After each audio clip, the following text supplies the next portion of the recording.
Hello. Good morning. Morning, sir. Good morning, sir. How are you? Hi. How are you, sir? Very good. Good to see you. Yeah, same. Are we audible, sir? Is sound clear? Yeah, I think it is clear. Yes. Yeah. Yes, it is. Absolutely. And so we are starting in few minutes, right? Yeah, sir. We'll start in a few minutes. So, Okay. 5 Okay. minutes. Perfect. Yeah. Okay. Perfect. Um, do usually students arrive that early, 9 o'clock? Their timing is 9:30, sir. Today, 9. call them Ah. half an hour early. Oh, okay. Okay. So maybe next time we should keep it 9:30 then. 9:30. Yeah. But I thought it will be too late for you if we keep at 9:30. So that's why. Yeah. It get a little late. It's around 11:30. Yeah, 9 o'clock means 11:30 here. So yeah, there's a difference. Yeah, time difference.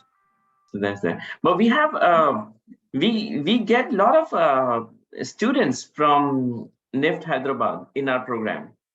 Oh, okay. Yeah, and great students, wonderful, and they do so well. Yeah, Yeah, as a exchange students. program, they are coming, sir. I'm not sure exchange programs like they take admission to design for sustainability and other programs in SCAD. Yeah. But I teach in the design for sustainability program, and in that program, I have seen students from Hyderabad. Oh, okay. Yeah, yeah. One of the student right now is what's his name? Ankit Chaturvedi. Okay. Yeah. I don't know if you know him, but yeah, he's my student right now. He's from NIFT Hyderabad. Okay, sir. I think he's 2018 pass out or something. Maybe, yeah. So we get, and from other NIFTs also, we get a lot of students in our design for sustainability program. So it seems sustainability, the more and more it's becoming important, people are realizing and kind of gaining more knowledge in this field, or are more gaining more interest in this area. Yeah, true, sir. Yeah. In fact, more research and more and more attention is on sustainability these days. Yeah, yes, Sustainable absolutely. materials. Yeah, yes. I teach I teach materials, sustainable materials. I teach sustainable design, life cycle thinking. I also teach behavioral design, like design for behavior change, sustainable behavior. Okay. So those classes are also there. Yeah. So what department do you teach in? What classes do you teach? This is accessory design department, sir. Accessory. Okay. Department. I see. So the interior designing, fashion accessories, lifestyle accessories. Okay. Wonderful. Wonderful. Hmm. Yeah, I think this is great, and because uh, this is great, and sustainability is important in all these areas. Designers, if they consider sustainability practices during the design phase, then designers can contribute a lot significantly. True. Yeah. So that's there. Awesome. So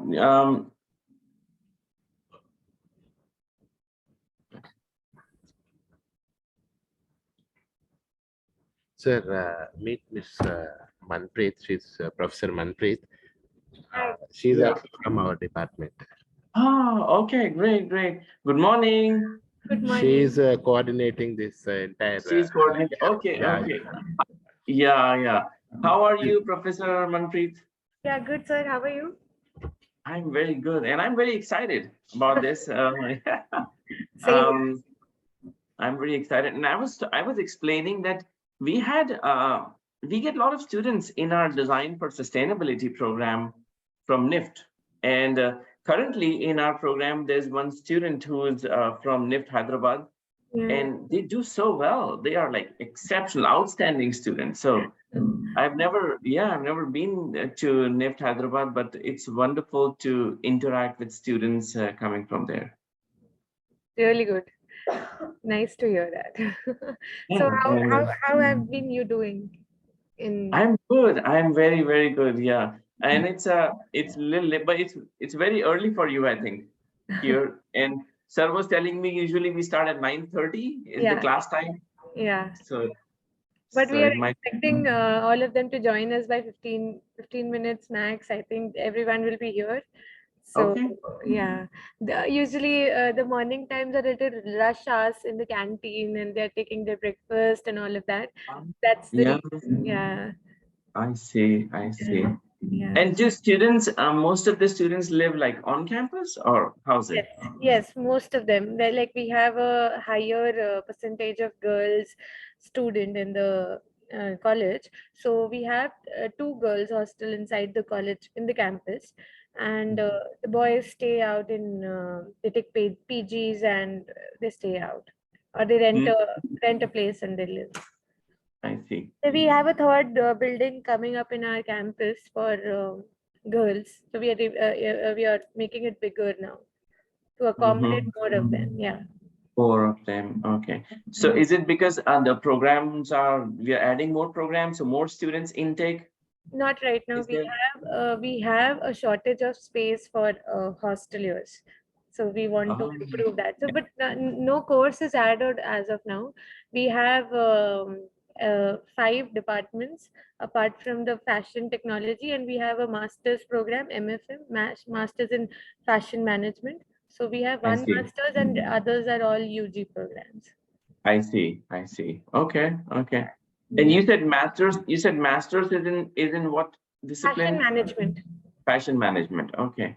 And others are mostly UG undergraduate Yeah. program. Yeah. Okay. Okay. We Oh, also great. we also have MF Tech, Masters in Fashion Technology also. Yeah, we have MFM also. Okay. Okay. So okay. So are there going to be more graduate programs in future? Is that the plan or?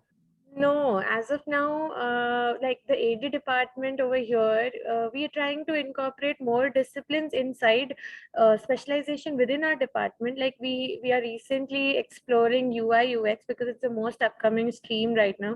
So Right. we have included this as a new DS in our curriculum. Mhm. So Mhm. where students get an opportunity to select their own deepening specializations. So Mhm. I think we alone as a center are providing 4 deepening specializations. So one is Okay. bag design, one is living space design, one is jewelry design, and that one new one that we have introduced is UI UX. I see. Okay, great. Yeah, you're right. UI UX is definitely gaining more popularity Yeah. because of the industrial Requirement. applications and all the requirements also. So I see that more and more software companies and all requiring designers to have expertise in UI, UX, and research in those areas. I think it's same with us. We are also seeing an inclination towards UI, UX more in our programs. So that's there because of the growing expectations from the industry. Yeah, I think it's the need of an art to incorporate this in our curriculum because they're learning on their own. They're doing jobs on this on their own. So yeah, a proper teaching on this field is required. I think there's a new unexplored area. I think altogether. Mm-hmm. The UI UX. Yes. Yes. I mean, Yeah. it's so vast. The product experience itself, yeah, it is so much vast that how you can make one attached to a product and how can you give a better experience. I think like I'm teaching the subjects right now, so I keep on reading and reading on this stuff. Mhm. Yeah, I know. Yeah, it's pretty vast. And when we think about experience, it's understanding human experience itself is a big thing. There are so Yeah. many factors that contribute to experience, a positive experience. That sometimes it's challenging to define also what leads to a pleasure to senses, or how people feel, a sense of accomplishment or achievement, or when they get feedback, when they do the right thing by the environment, or right thing in the whether or do a more efficient way, do it in a more efficient way or something. So that is also there. Yeah, but it's interesting, and I like that attention is growing towards this field, experience, user experience in design, because ultimately whatever we are designing has to lead to a great experience. It has to. And I'm glad that that we are focusing on this. I was talking to someone in a other university, and they were telling me that one another area that's coming up a lot, and then universities are focusing on, is biomimicry. Yeah. Biomimicry, and I heard that there is a lot going on, and universities are introducing those courses. Just yesterday, I just taught this topic and how you can incorporate biomimicry in your designs and how you can, create better experience. Just yesterday, we had a lecture on this. So the Oh, entire, yeah. We have wonderful. our CP sir who have joined us right now. Dr. Chiranjeevi Reddy is here. I would like to introduce you to him. He is the Yeah, chairperson of fashion and lifestyle accessories all over India. So he is heading the department. I great. Yeah, I know him very well. Sir, how are you? I am fine, sir. I'm traveling, so I am attending from my cell phone. Oh, okay. Now I'm at Okay. Cochin. Oh, you are in Cochin. Okay. Yeah, Yeah. that's a beautiful place. We are going to Lakshadweep.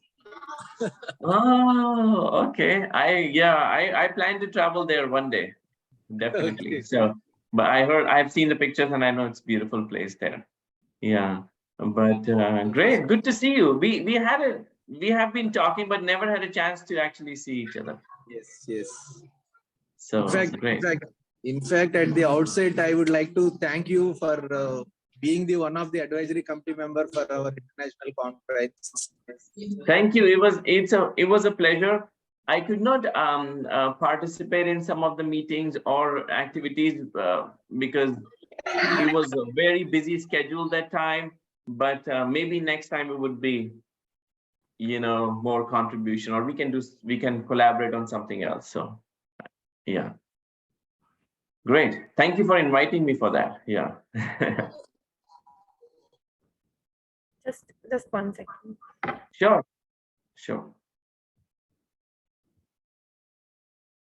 So we were talking about, the new programs and new courses that are coming up, and Professor Manpreet was saying that we are also focusing on UX now, UX and UI part, and that's gaining more popularity these days.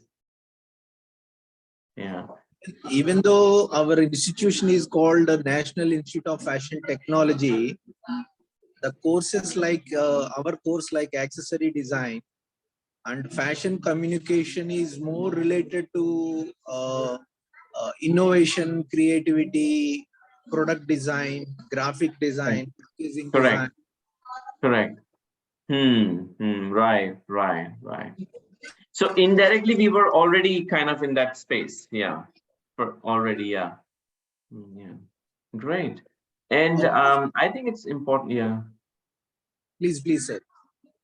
I was saying, I was telling Professor Manpreet, we had some wonderful students from from NIFT, different NIFTs, and we had some good students from NIFT Hyderabad also in our program, doing masters in our Design for Sustainability program.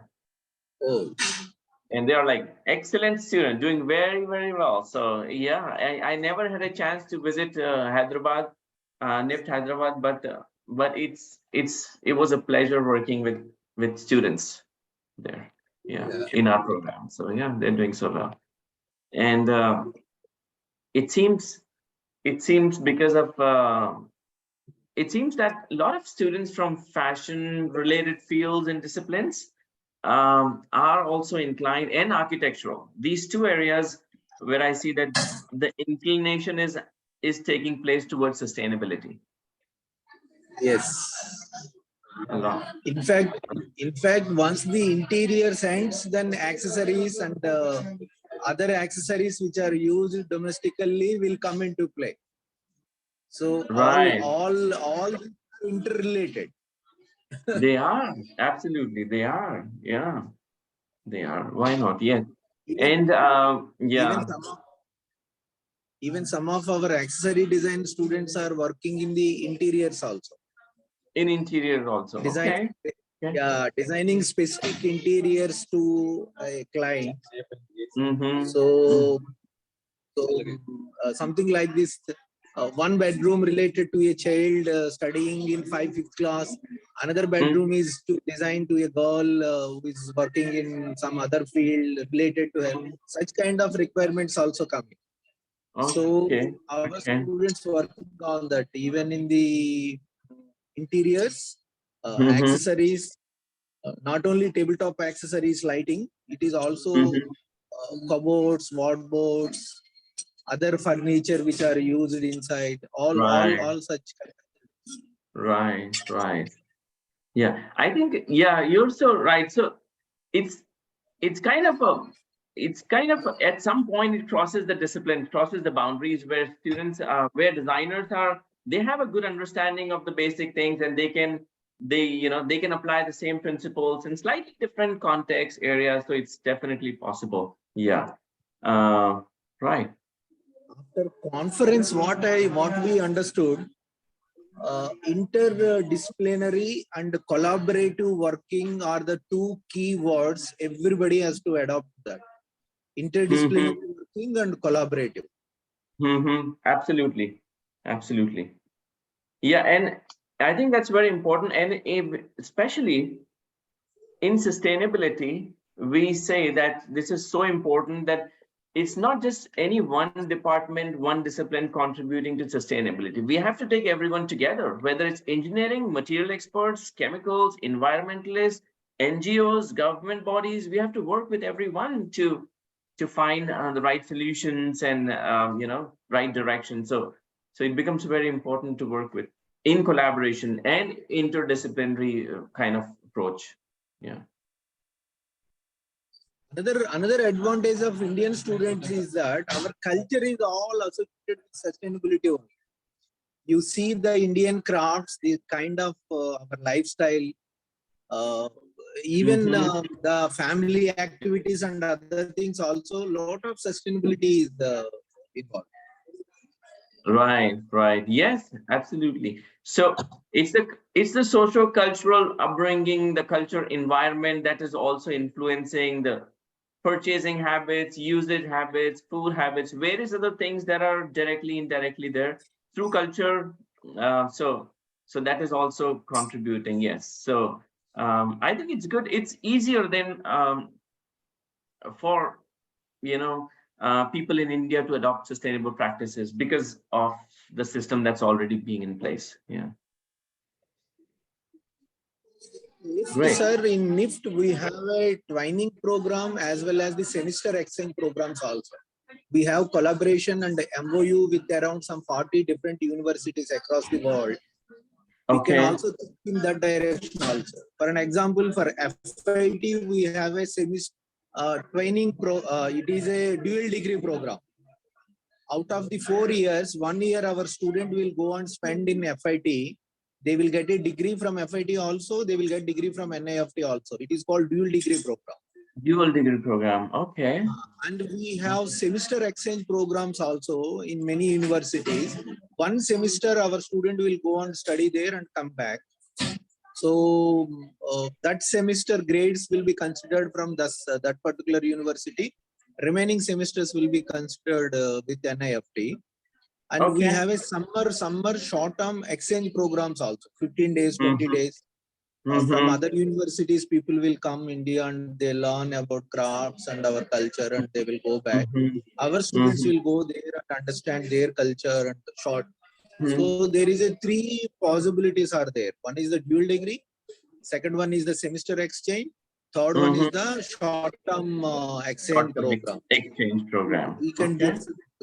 definitely look into what kind of Okay. possibilities we can have with our Right. university Right. also. Right. No, I think this is great. And this is good for students because they get to experience different culture, different environment, what courses are taught in other universities, in what format and everything. So it's very, very useful. It's important to have that because things change a lot with culture, with context. The practices change, behavior change, a lot of other things change. So it's good it's a good exposure, I think, for students. So we can think about some of those things. Yeah. Yeah. Great. Manpreet, if it is Whenever we are ready. Yes, No sir. worries. We all are ready. So here we have Bhagyashri, who is going to introduce sir to the students.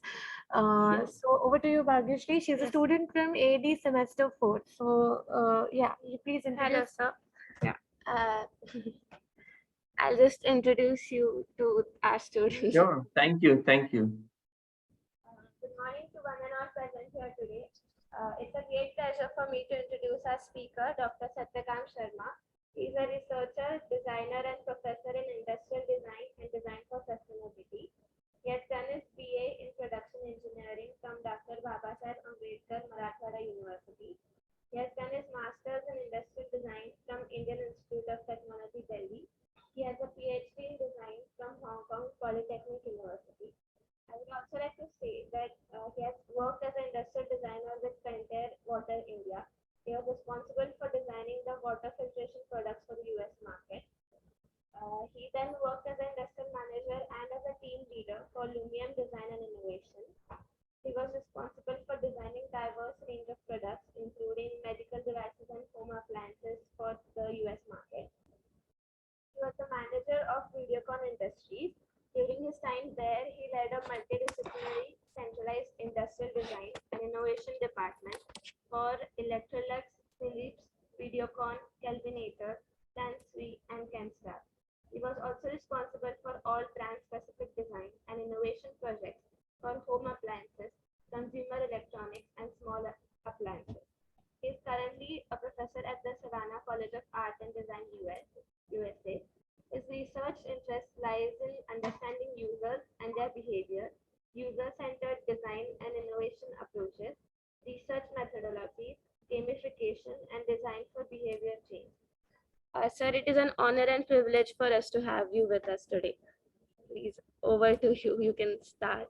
Great. Thank you. Thank you so much for this introduction, Bhagyashri, and it's really a pleasure to be here virtually with you all at NIFT. And I was talking to Professor Manpreet that we have I've never been to NIFT Hyderabad, but I have had a pleasure of interacting with many students. A lot of students from NIFT Hyderabad are there in our courses, in various courses at SCAD, Savannah College of Art and Design, and in our Design for Sustainability program also, and they're doing exceptionally well. I've seen their work. I've worked with them on several projects. They're outstanding students. So it's a pleasure to be working with them. Great. I'm really excited about this session today. And I am very passionate about sustainability. I'm passionate about design, and I'm very passionate about how design can contribute to sustainability. How can we as designers means all, I'm referring to all design practitioners, all creative individuals, how can we contribute to a sustainable world what could be our practices, what could be our approaches, what should be our the strategies we should adopt in our practices. So I'm very happy to share with this with you all. All right, so I will share my screen quickly here. Is it possible to access the screen sharing?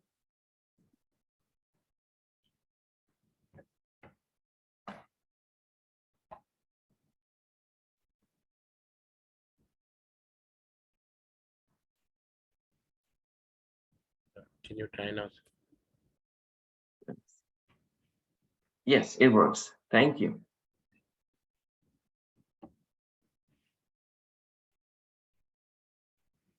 Share. All right.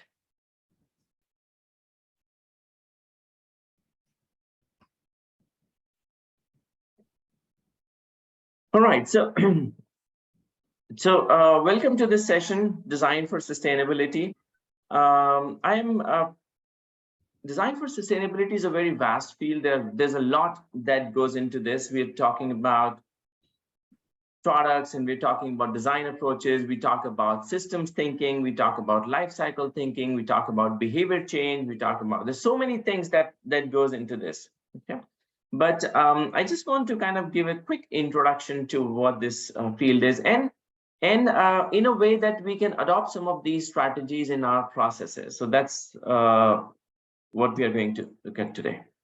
Before we start, just a quick introduction to my journey towards self-actualization, journey towards my own awareness. And I'm explaining and I'm introducing this journey because I think it's relevant to all designers, anyone who is interested in sustainability, all creative individuals who are into design. I think it's relevant to everyone.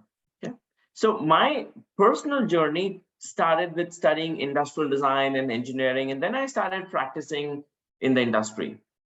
And I was designing consumer durables, home appliances, medical devices, and all those for almost 10 years.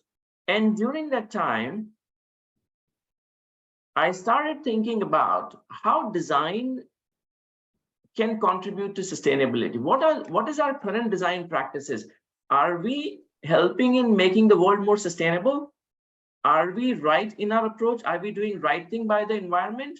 So I had a lot of questions. Are we promoting consumerism? Are we encouraging people to buy more and more products? Are we designing products to sell more volume or generate more profitability? Is that the core? Is that the only objective of design? So I had all these questions in my mind, and I was thinking about how design can contribute in a better way.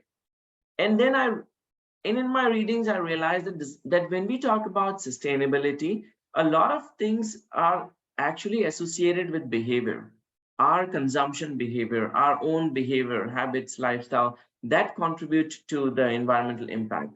So is there a way design can change behavior? Can we use our design-led approaches, design-driven approaches to change people's behavior? So that's where my actual journey towards sustainability started. And I pursued my PhD in this area, where I wanted to study how design can change people's behavior. How can we foster sustainable habits and behavior through using design-led approaches? So I did a lot of research in this area using game-based approaches and other kind of approaches to promote sustainable behavior. And then I started teaching in SCAD, in Design for Sustainability program, which is kind of a unique program that brings design and sustainability together, uses design lens and sustainability lens together to address various social and environmental issues.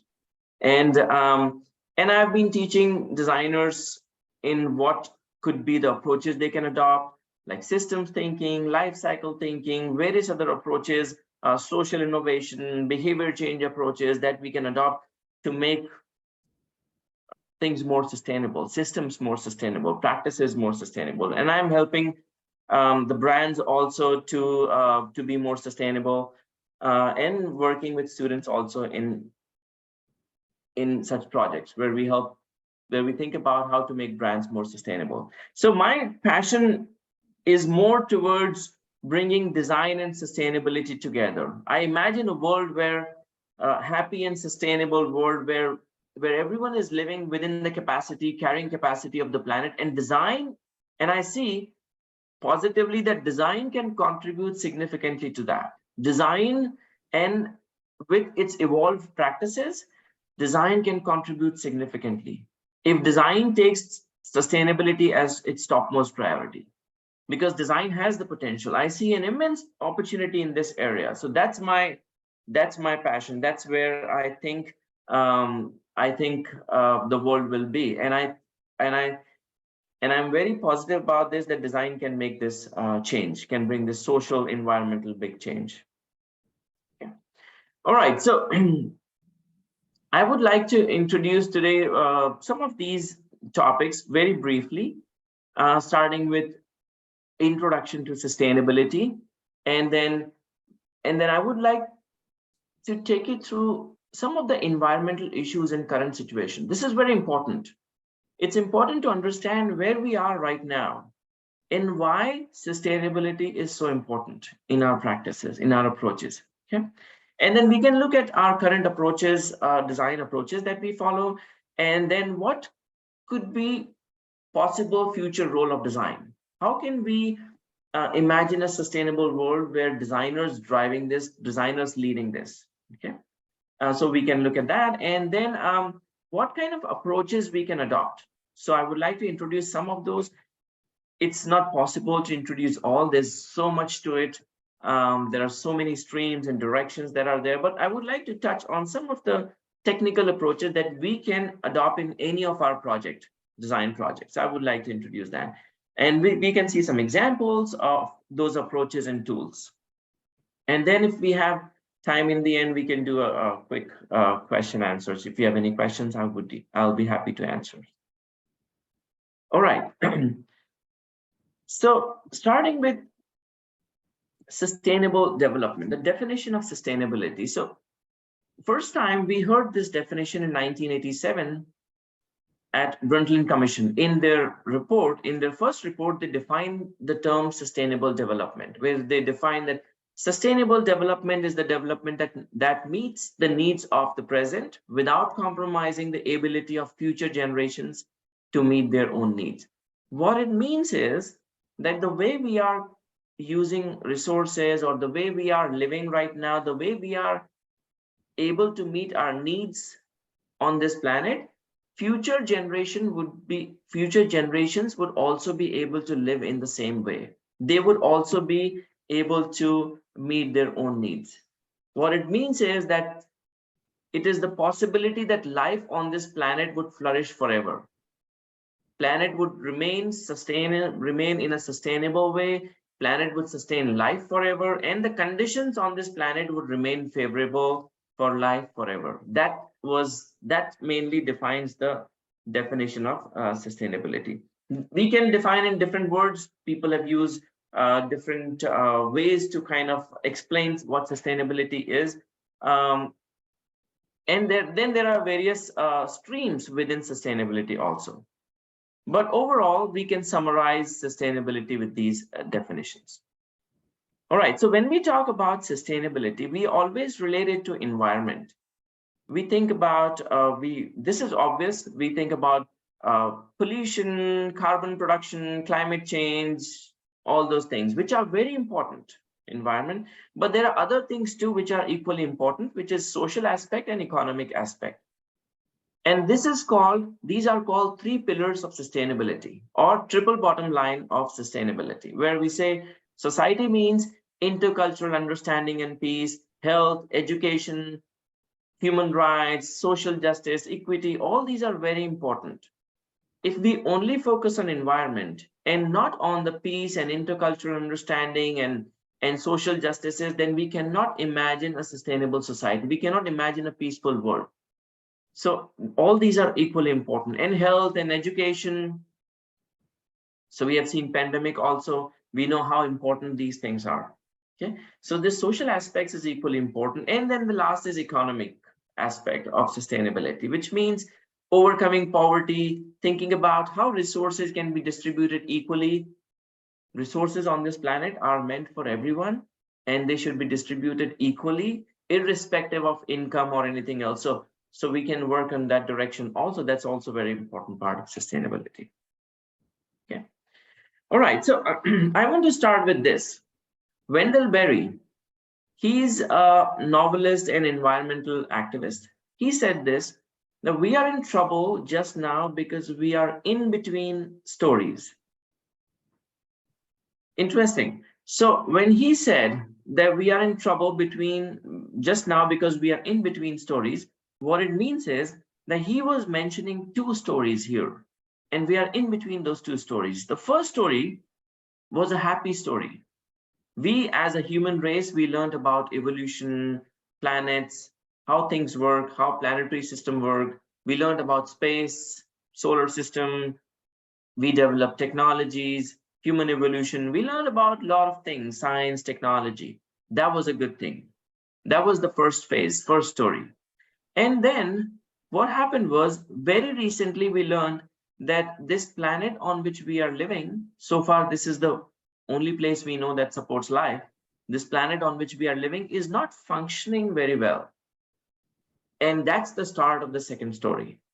Okay. So now in that second story, we are learning what is it that's going wrong, why it is going wrong, how much it's going wrong, what human actions and factors are contributing to this, what we need to change, how much we need to change. All of that, we are still in the learning phase of the second story. Once we complete the two stories, once we learn about how to be sustainable and we adopt that in our lifestyle and system, then we will be again in a better state. Okay, so that's what he was trying to say here. So what it means is that we are still in a learning process in this sustainability area. Okay, and you must have come across various researchers that have been published recently, including United Nations focusing on extinction also. So researchers have defined and have concluded that we are going through the phase of 6th mass extinction on this planet. Okay? 5 times earlier, mass extinction has taken place, but those were because of natural reasons, thousands and thousands of years ago. Okay? This is the first time that mass extinction is happening because of human actions on this planet. Okay, and humans have been living on this planet for thousands and thousands of years. They have been living very sustainably, but in this short span of time, like past 100 years, we have changed a lot. It's where the human actions are changing the biosphere, the entire system, damaging the Earth service systems that provide favorable conditions. So we are destroying those kind of systems, creating this imbalance. And so researchers have concluded that we are going through the phase of 6th mass extinction. And it's very unfortunate that they have concluded that this phase will be over within this century, the major part of it. And the reason for this is the way they calculated is the biodiversity loss. We have lost half of our wildlife in just 40 years. And the rate of extinction is so high that by 2050, all ocean species would disappear. That's the projection. And based on this, they have concluded that we are going through the phase of 6th mass extinction. Okay. Now, this is sad, but we have to face this. We have to understand what is going on, how serious it is, how alarming it is for us. Okay. Now let's understand why this is happening and how we as designers can contribute to this in a positive way. Okay. So a lot of human actions are contributing to this biodiversity loss and other environmental issues. Okay. So habitat loss, greenhouse gas emissions, climate change, deforestation, ocean acidification, the acidification rate of ocean, the rate at which oxygen is depleting and ocean is acidifying is a very alarming rate at which it is happening. So all this is contributing to biodiversity loss. All this is happening because of human actions. Okay, what human actions? Mainly our consumption. Consumption means Consumption means using up not just things that we eat or consume directly, it means everything that we buy, everything that we consume, all resources that we use, energy, food that we eat, fuel, materials that we use, house that we buy, car that we buy, shoes that we own, clothes that we have, all that comes under the umbrella of consumption, including housing, even the services that we use, transportation, everything. Okay, so this consumption pattern has contributed majorly to the environmental impact. Every dollar we spend, every rupee we spend, even 1 rupee to buy anything, that has a global environmental impact, which is not visible to us, but is happening somewhere. Carbon is produced. If suppose we buy a pen, 1 rupee pen, okay, that material was extracted from the ground. Imagine the amount of impact, pollution, diesel, energy that was used in that process, impact of that. Then it was transported to manufacturing facilities. There it was manufactured, assembled, so energy used in that process, and then transportation involved, emissions produced in transportation, then it was shipped to other country and then sold, and then during the use and the impact during the use, and then end of life of the product. So if you look at the entire life cycle of that 1 rupee pen is astronomical. The environmental impact is astronomical. It's just that it's out of sight, out of mind. We don't see that, so we don't realize.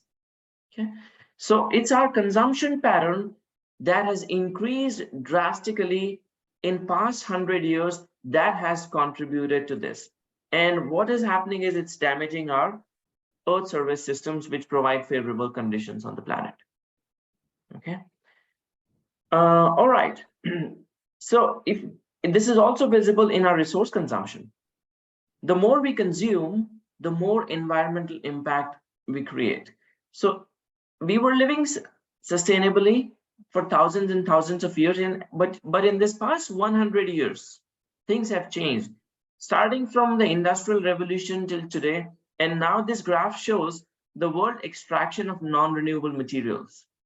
And you can see that our extraction of non-renewable materials, which are finite resources on the planet, that extraction rate is increasing exponentially. Okay, almost like a vertical line. But it cannot go this way.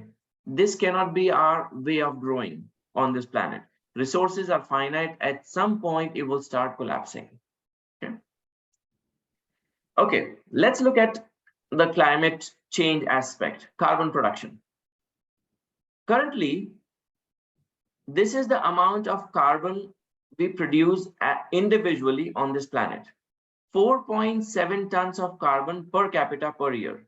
That means this much amount of carbon we produce on an average, every person produces every year. Okay, global average. This is 4.7 tons. We have to bring it down. Okay, and we also have to understand, where does this come from? This comes from food that we eat. The food that we eat requires transportation, chemicals, fertilizers, energy, lot of things. Okay, a lot of resources are used there. Housing, including energy and construction materials, all of that contribute. Transportation, goods that we buy, use, leisure services, hotel, travel, all that we use. All this contribute to carbon production, directly, indirectly. So our current carbon production per capita per person is 4.7 tons. We have to bring it down drastically to 2.5 tons if we want to limit global temperature rise to 1.5 degrees. Okay, and 1.5 degrees is already a lot. It's already damaging a lot of our systems, and that are contributing to biodiversity loss and other environmental issues. So by 2030, we have to come to 2.5 tons per capita per person. That means that by 2050, we have to come down to 0.7 tons of carbon production. Okay, so imagine how much change we need to make in our lifestyle globally. Okay, this shows that the way we are living right now and our consumption is increasing and carbon production is increasing, that's not the way it's going to work. Before we reach to a critical stage, it's important that we change our system, processes, lifestyle, design, various other things, and try to bring this carbon impact down, carbon production down. Okay? And our goal is 0.7. Okay, it's challenging, but not impossible. Okay, all right. So now, this was kind of introduction to the current state where we are and why we need to think about sustainability, why it's important. Okay, now quickly let's look at our current practices, design practices, and where we are, what are the things that we are considering, and what could be our future role. Okay, that could be very important for us. All right, when we look at our current frameworks, we mostly follow a user-centered design approach or a human-centered approach, contextual approach. We follow data ramps principles. We follow all these approaches. Okay, these approaches that we follow, they focus on usage experience, functionality, aesthetics, trend, experience. Those things are there. Okay, and those are very important. We never want to compromise with those. Okay, the experience associated with using certain things, whether it's garments, clothing, products, shoes, accessories, anything, built environment, architectural, anything. Okay, all of that. So that we don't want to compromise with experience. We don't want to compromise with functionality, aesthetics, trend. All those are very important. Okay, and design has been focusing on that. And for an example, we can look at Data Ramps principles, which says design is innovative, useful, aesthetic. A good design makes product understandable. It's unobtrusive. Good design is honest. Good design is long-lasting, down to last detail. It's environmentally friendly and little as possible. These are some of the principles. There are various other frameworks that we use in our processes, okay, in our approaches, which are great. They provide us foundation for design. Okay? However, the problem is that things have changed significantly over the last few years.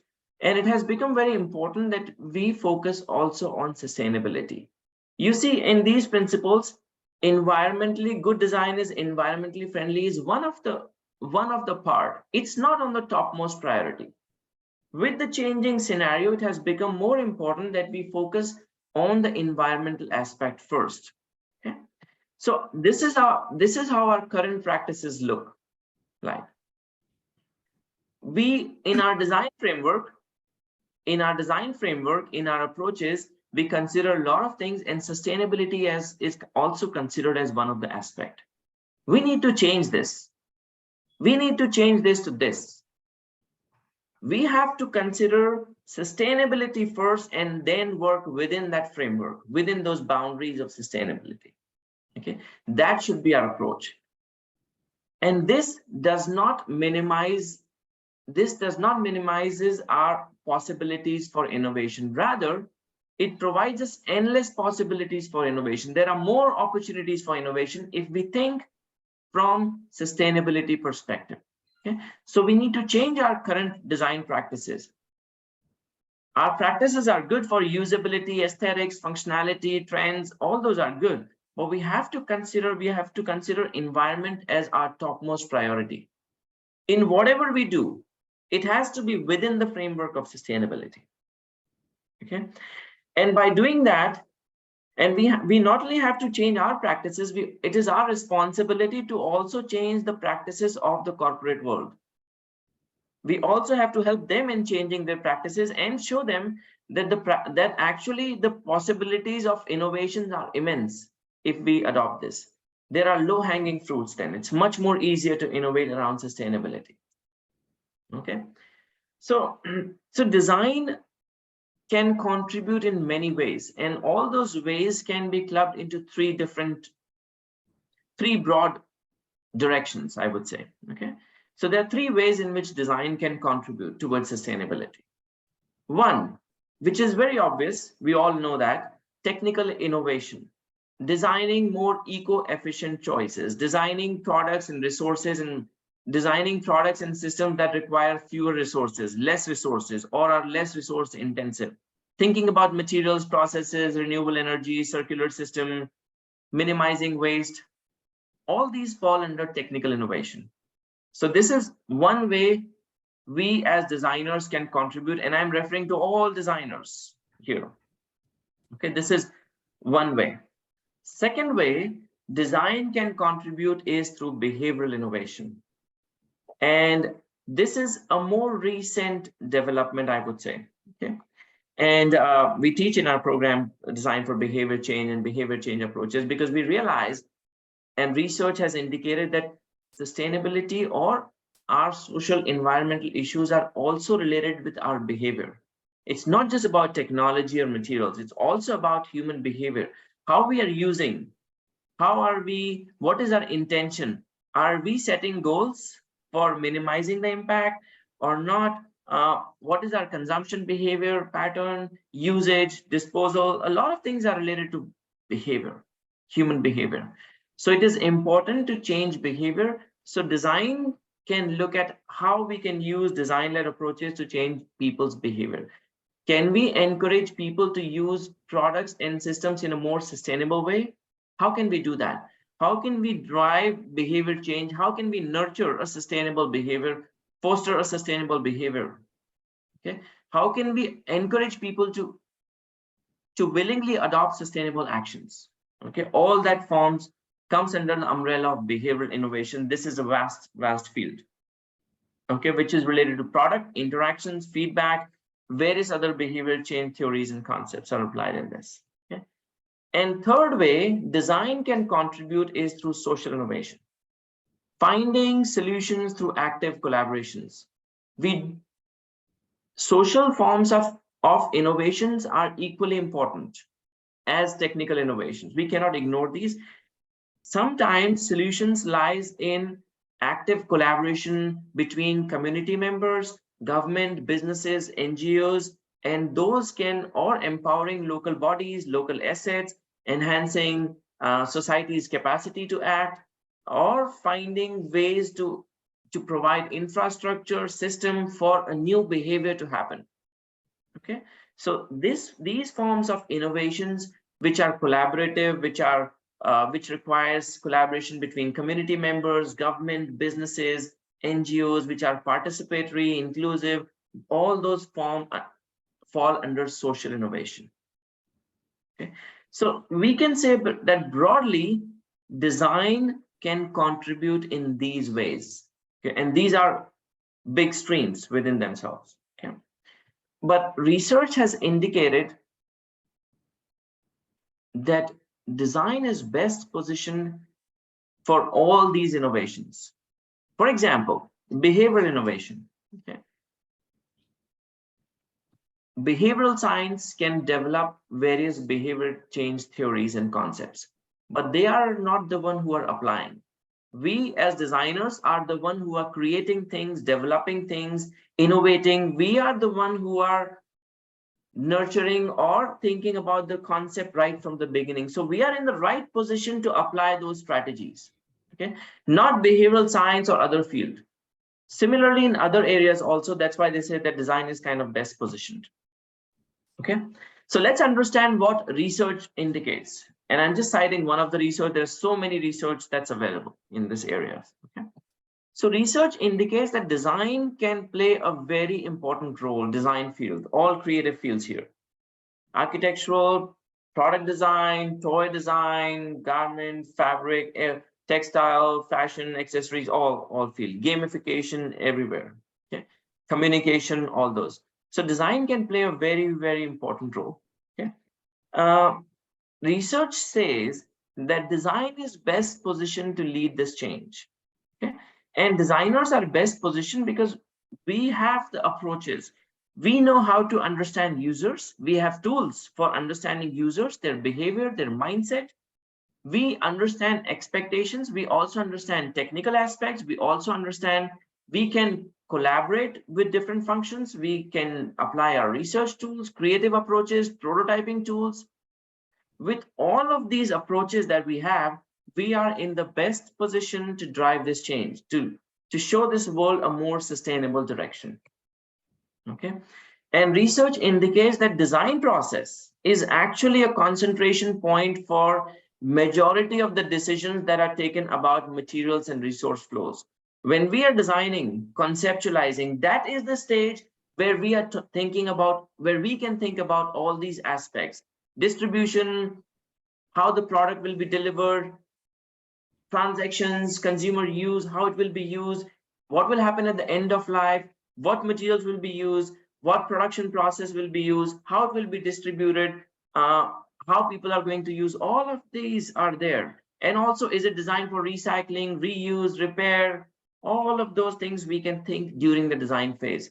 That's why it is very important to consider sustainability strategies during the design phase. If we miss that opportunity during the design phase, there is not much we can do later on once things are mass produced. Okay, I'm just giving an example of products here. Okay, so researchers have indicated in their research and publications that design is best positioned to lead this change, all these areas.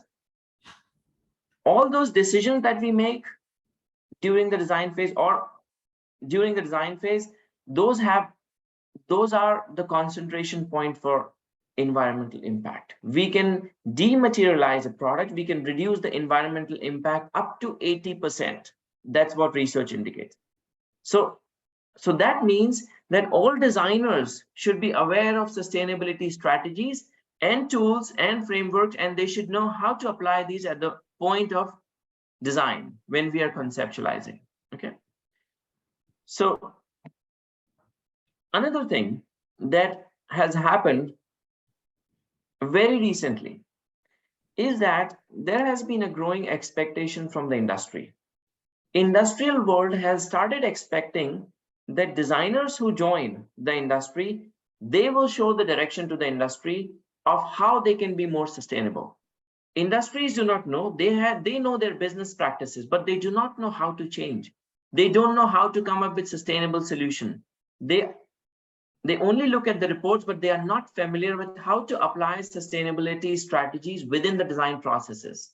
Okay, so this expectation is growing from the industry. They're now expecting, and you will see this in all various job profiles across the world. They would say, well, it's good if designers have understanding of life cycle thinking or analysis or sustainable strategies or eco-design strategies. So this is becoming a growing expectation from the industry. So it becomes important for all designers to look into it, to be more responsible about it, to consider sustainable strategies in their processes. Now, for our understanding for this session, it would not be possible to touch all these areas. So I'm just kind of briefly touching one of the areas, which is technical innovation, which is kind of, you all are maybe familiar with this. So I can give some examples. I can show some of the approaches and tools that we can easily adopt in this direction. Okay, so these are some of the things that you can adopt in your approaches, any projects that you're working on. All right, so when we talk about technical innovation, that means in our design, materials, processes, all those. So what should be our approach to design when we think about designing from sustainability perspective? When we want to design something that has an improved environmental performance. Okay, so how do we design? What should be our approach? These are some of the approaches that we can adopt. Okay, life cycle thinking approach, we can adopt an eco-design approach. We can obviously think about circular economy, closed loop innovations.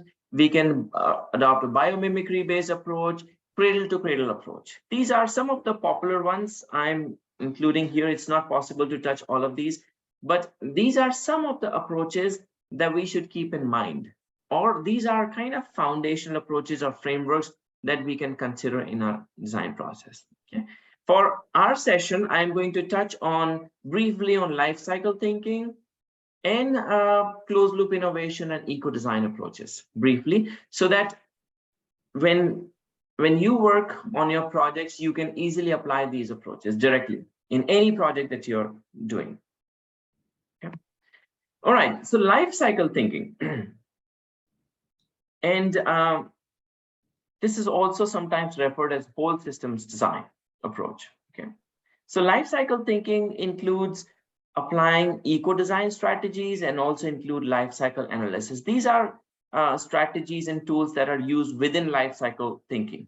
Okay, so let's understand life cycle thinking by looking at one example, and then I will explain what exactly it means. Okay, imagine we are designing this product, tea kettle, okay, which is used for boiling water. I think everyone is familiar with this product. Okay, suppose our design brief is that we have to design a more sustainable tea kettle. Okay, then what comes to our mind?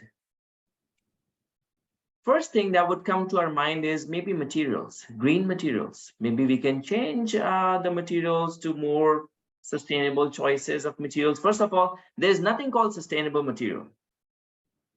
Every material that we extract or use has an impact on the environment, directly or indirectly. So there's nothing like 100% sustainable. We are always trying to find a sweet spot. We are always trying to find a balance. There's nothing 100% sustainable as such. Okay, so it depends on the usage. It depends on various other factors. Okay, all right. So our objective is to design a more sustainable tea kettle. So what we can do is what comes to our mind is maybe green materials. Second thing that would come to our mind is maybe energy efficiency. This product requires efficiency, like energy. So how we can make it more energy efficient. These two things will come to our mind.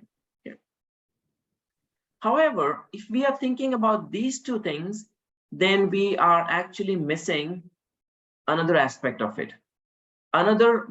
We are not looking at the right problem. There is something else that is contributing more to the environmental issues. And we can find that out only if we adopt a life cycle thinking approach.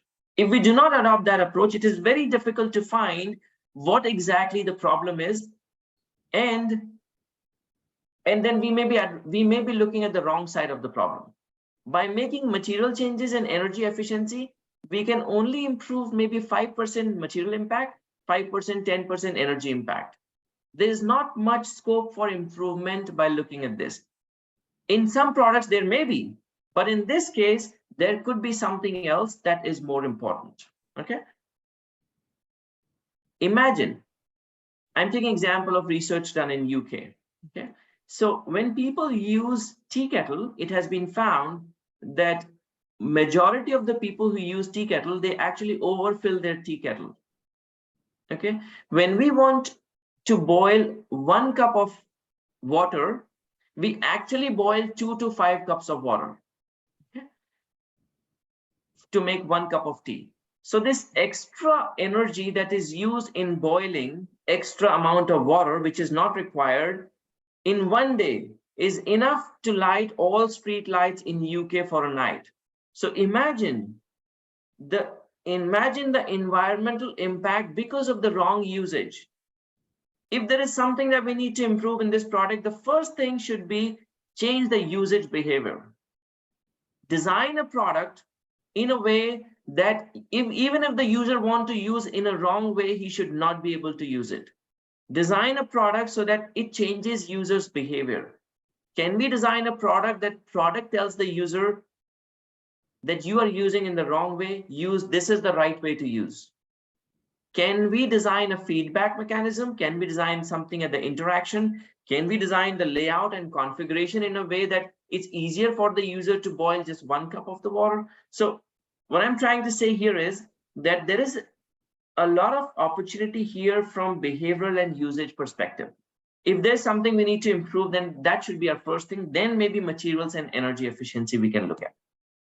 Okay, all right. So what happens here is this person, and he works with the energy company in UK, and he's watching television. So what's happening is in UK, when people watch their favorite television show, whenever there's an advertisement break comes, the entire population turns on the tea kettle at the same time.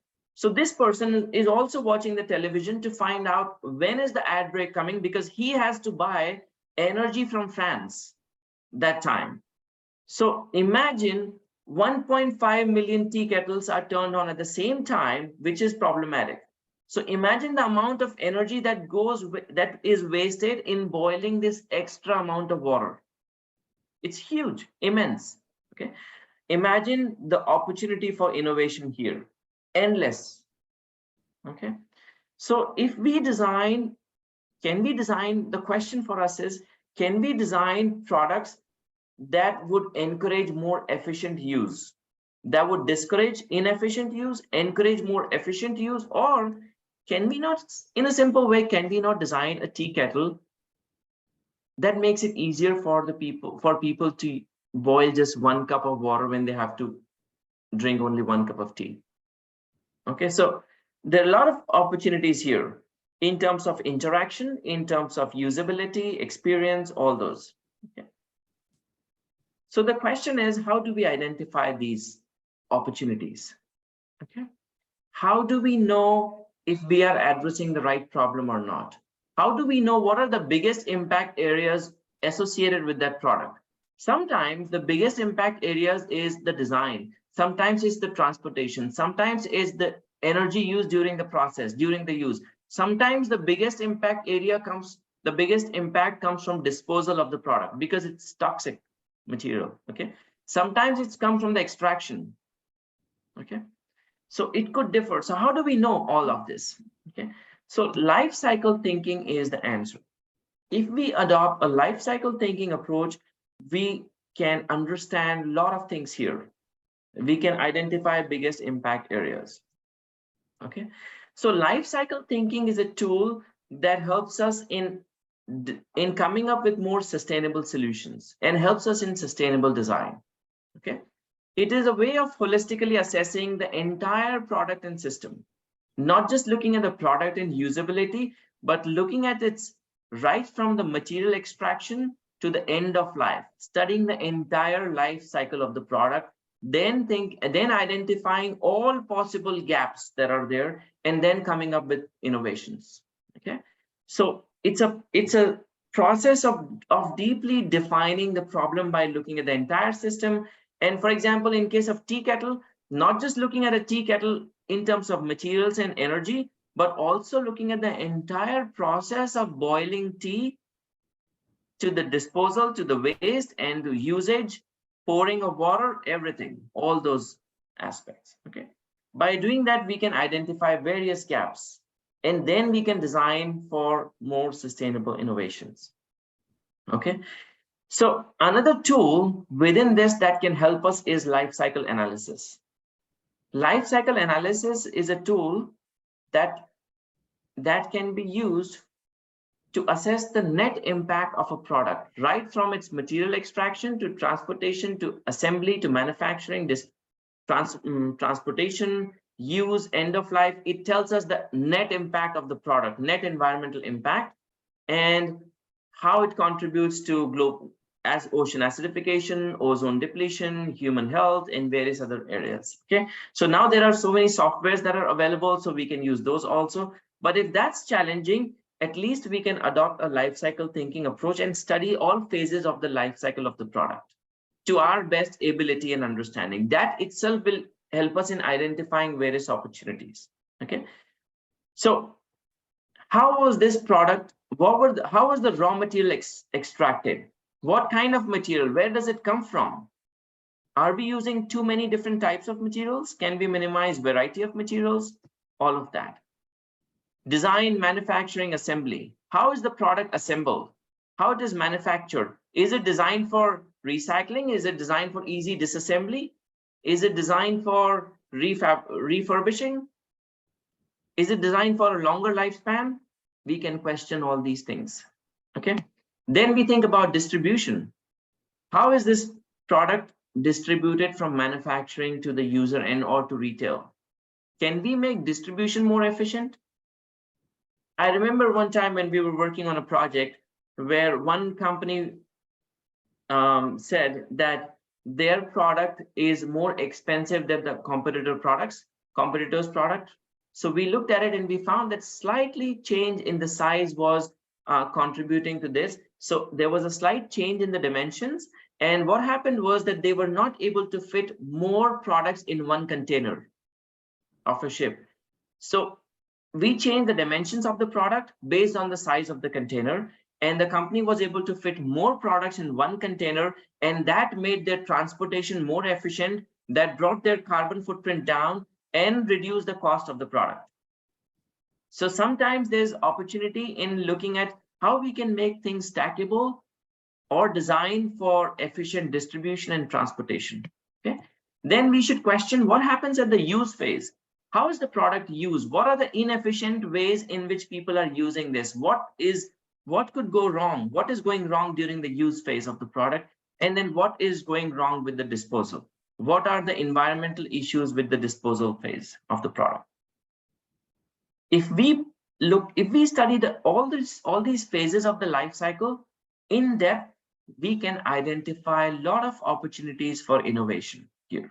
Okay, so life cycle thinking would be best approach to adopt, specifically when we're thinking about technical innovation related to any kind of product, design of clothing, shoes, accessories, products, anything.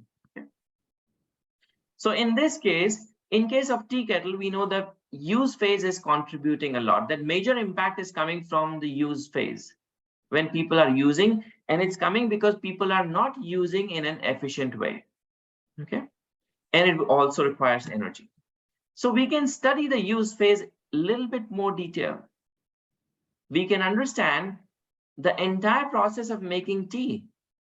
We can look at how people start cleaning, how people clean when they have to use the product. Do they need how they clean, the cleaning process, how they fill water in the process, in the tea kettle, how much water they fill, how much water they are boiling, for how long are they over boiling? Okay, or is it excess amount of water that's boiled that requires extra energy, how they are pouring, how it is docked on the base, what happens to the remaining water that's there? Are we, when we are adding tea, sugar, milk, are there any waste that's produced, paper waste or any other plastic waste, anything that's there? Okay, and the experience associated with the making of tea entire process. It's important to study all of this in detail, and we can identify so many opportunities for innovation here. People are overfilling, the energy used in boiling the water, we can work on that. The extra energy, what happens to the remaining water? What happens to we use detergent in cleaning? Can we design a product that's easier to clean? This product is not easy to clean. This product requires more water in cleaning because it's not easier to clean. So that's another opportunity for innovation.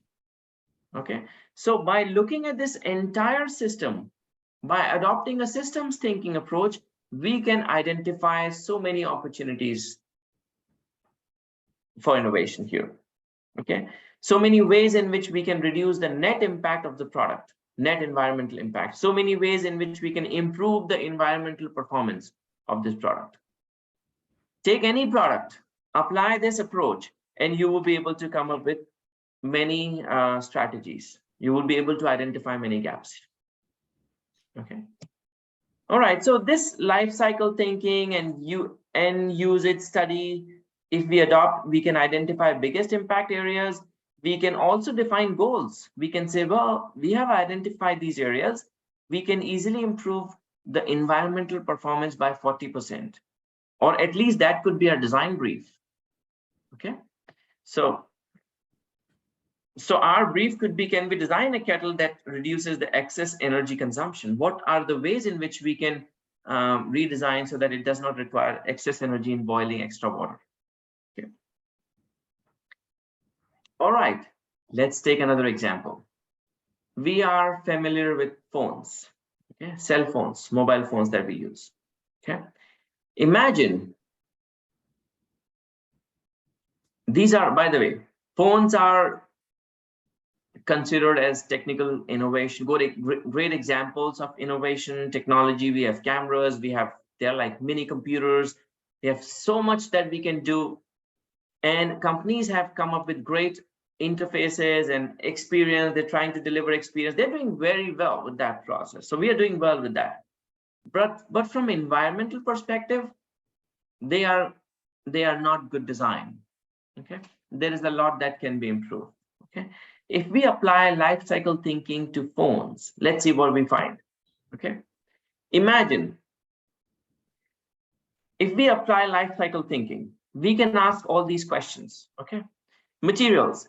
Are these phones made from virgin materials? Yes, most of the phones are made from virgin materials. That means what happens to the existing? They all end up in landfill. Most of the phones do not get recycled.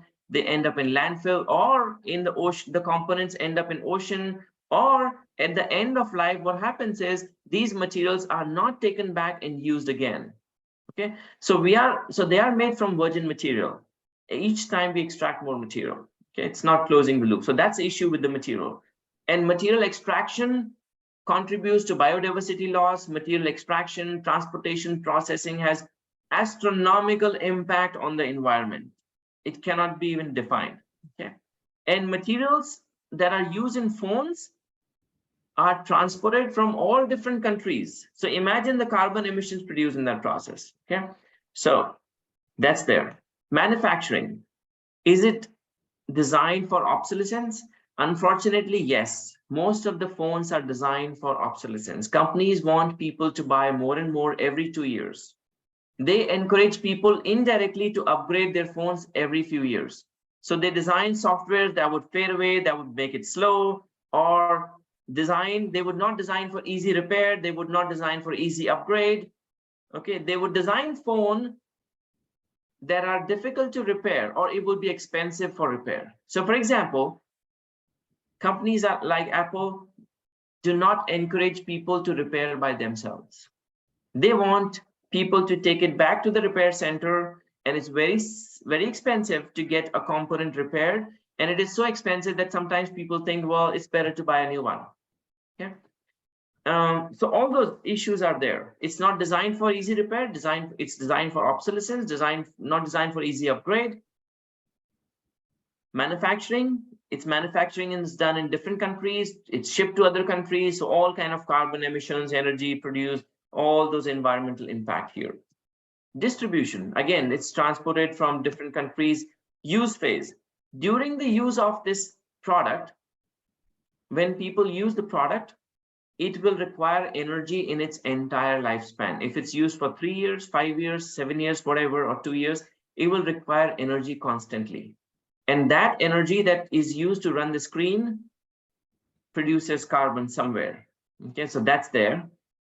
This product has a shorter lifespan. It's not designed to last forever, deliberately not designed for that purpose. Okay, so it has a shorter lifespan. It cannot be upgraded, cannot be repaired. Like, it's difficult, those processes, because brands have made that processes difficult because they encourage people to buy more and more frequently, because that's how they think profitability is. And we have to change this. It's our responsibility. We do not want to compromise with profitability and experience. We're saying, no, brands can still be profitable, but can they adopt better or more sustainable practices and yet be more profitable? There are other ways we can learn. There are other ways that we can apply these. Yeah. And then think about the end of life of the product. The toxic e-waste that is produced, electronic waste is contributing majorly to the environmental issues that we are facing today. It's very toxic, contributes to all kind of biodiversity loss and other damages, other ecosystems, okay, services. It's difficult to recycle. Anything that cannot be dismantled within few seconds, 3 to 5, 6 seconds, anything that cannot be dismantled that fast, most likely it would not get recycled. Okay, that's what research indicates. So then most of it ends up in landfill. The materials, embodied energy within this product, the materials, the energy that was used in making those components and materials, all of that is lost. Okay, so great inefficiency. And the e-waste that is burned sometimes to extract those valuable materials in open area, it's burned, that actually contributes more to carbon production, okay, and has a health impact. Okay. So by looking at the life cycle phases, we can tell that there is immense opportunities for innovation here with this product. Okay, endless opportunities. Imagine, if we get this brief, can we design a phone that lasts forever? Can we design a phone for life? A phone that has timeless look, it's modular, it's upgradable, it's repairable, and everything can be done by the user. It is designed in a modular way, like a snap joints. Something goes, usually in a phone, only one part fails, not the entire phone will fail. For example, screen will break, or a camera will break, or it requires a battery change, or things like that. Other 100 components remain same. Nothing goes wrong with those. Okay, so, but we still discard a phone because it's not designed for easy upgrade. So imagine we design a phone, modular phone, in which we can replace the camera. It's designed with a snap fit joints. We change the camera, put a new one, and user can do by himself, or upgrade the phone, put a new processor or a new battery or other components. Okay, it's easily possible.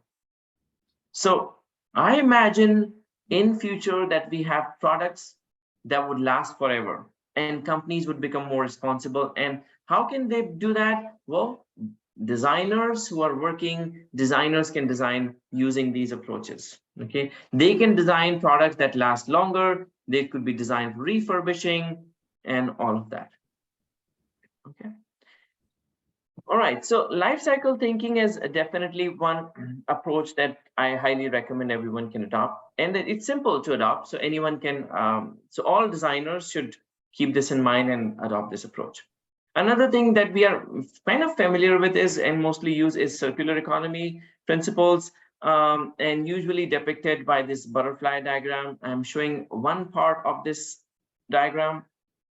What it shows here is this diagram has, if you look at vertically, has three components, three stages here. The top part is material extraction, then it's manufacturing phase, and the last is leakage, if you can see. Okay, what it shows here is that when we extract material, our system, our current economic system is take, make, and waste system.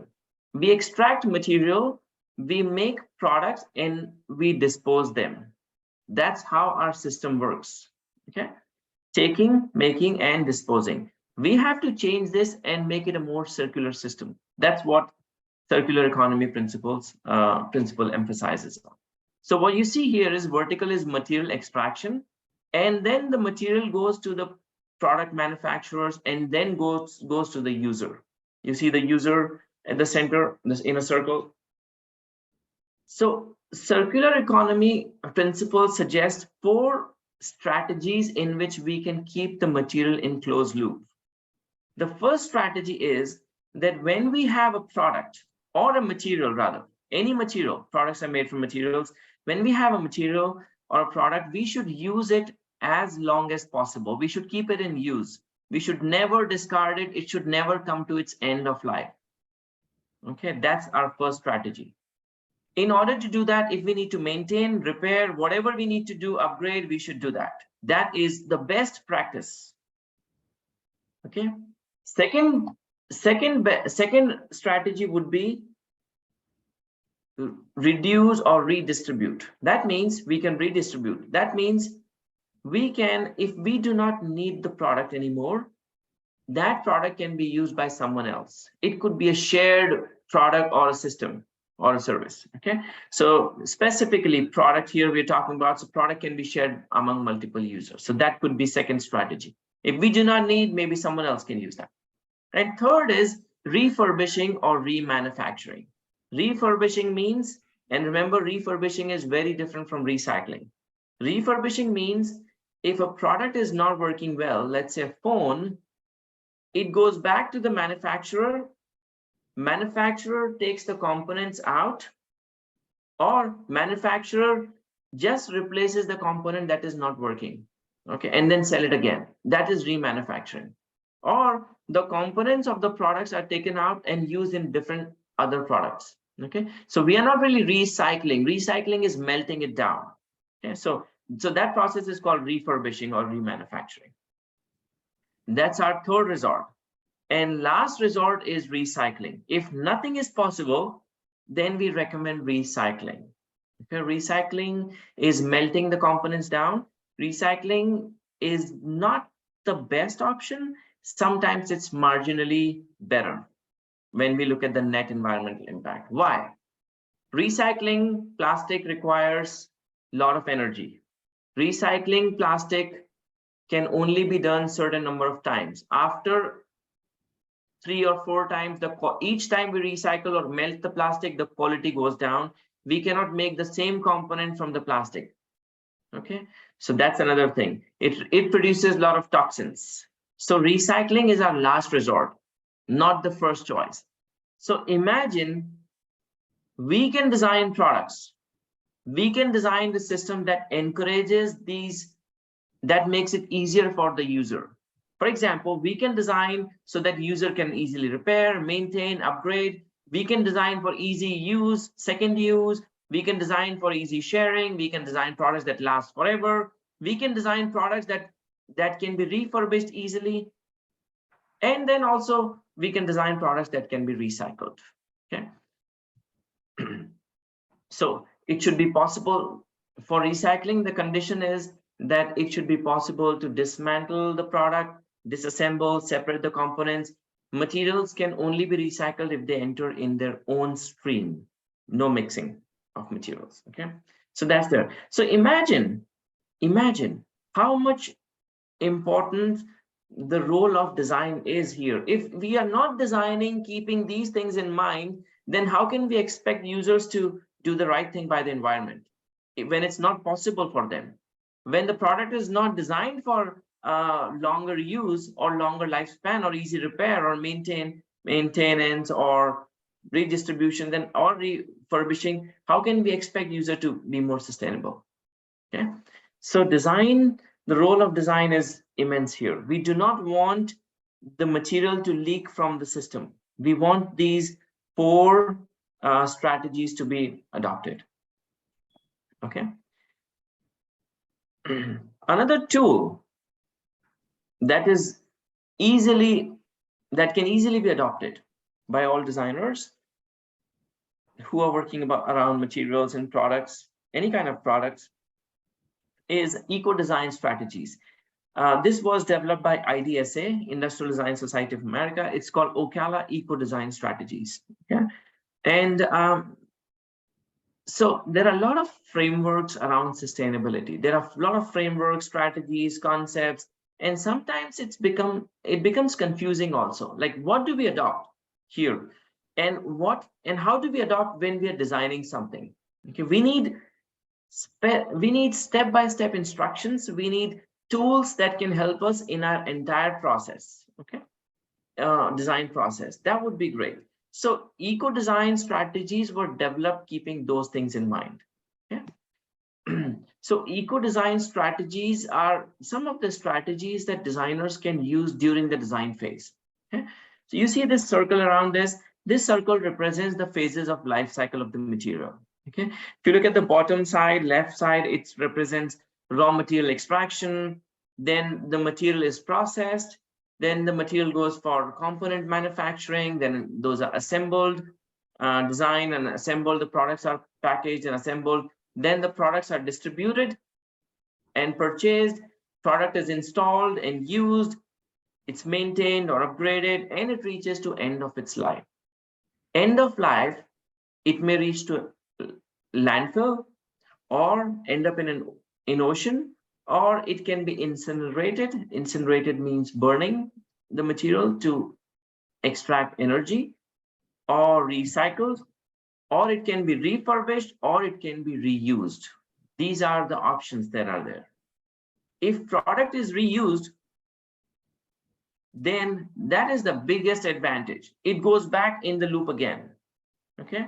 If product is recycled, that way also we are circulating the material in closed loop. So it's good. It's advantageous. It will not be as advantageous as reusing or refurbishing.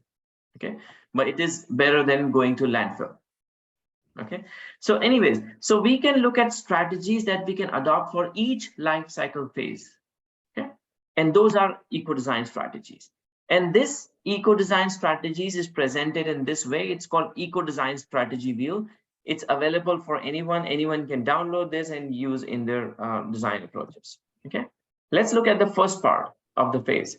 When we are innovating, when we are designing something, we should think about what kind of innovation, what are we designing? Are we adding one more product? There are already millions of products. Can we design, can we improve an existing product? Can we design a service-based system rather than just introducing one more product that requires more material? Can we take inspiration from nature and mimic nature in some way to address problem?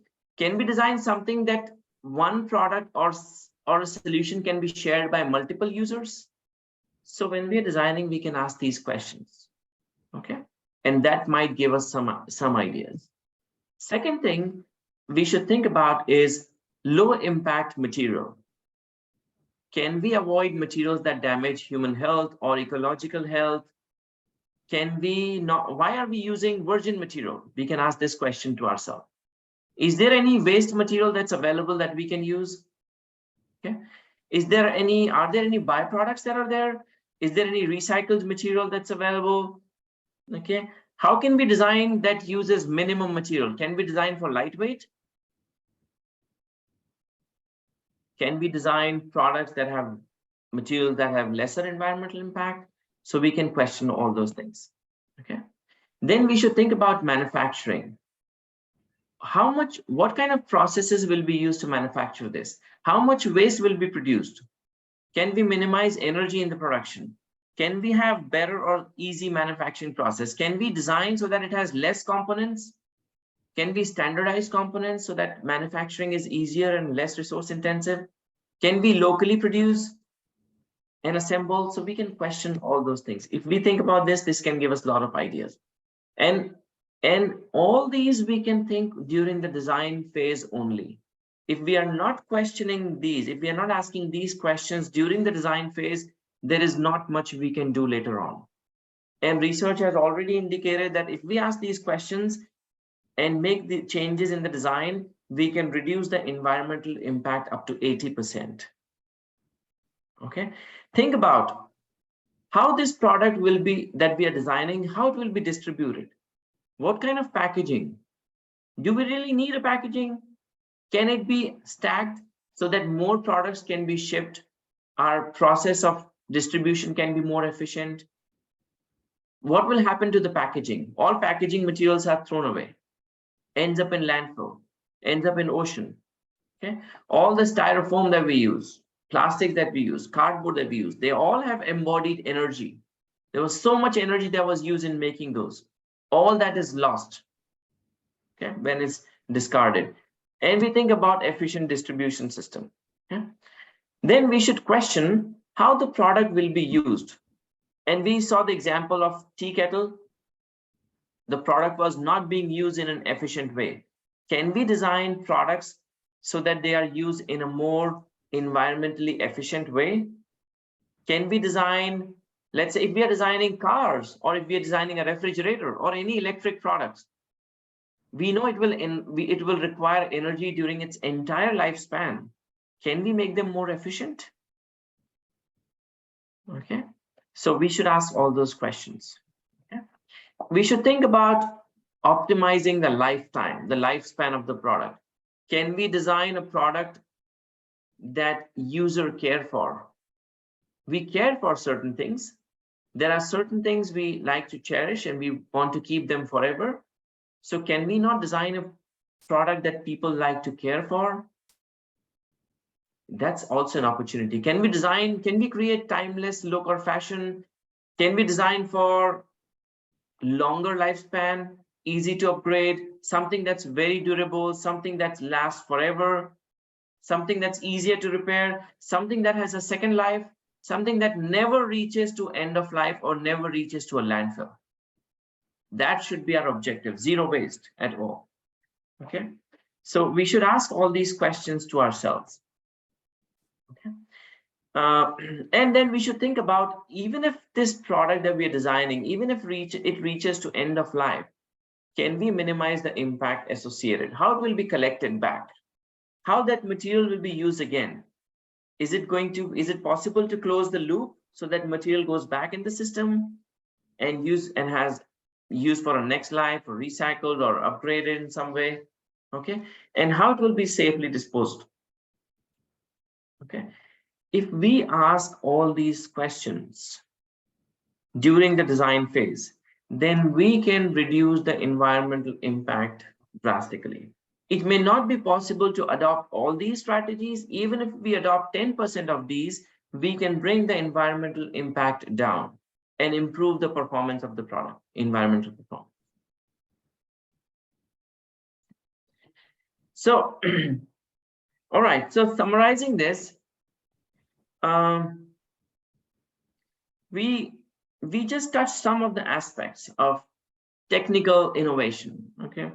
And it's not possible to look at all possible forms of innovation, behavioral, social innovation. There's so many ways design can contribute.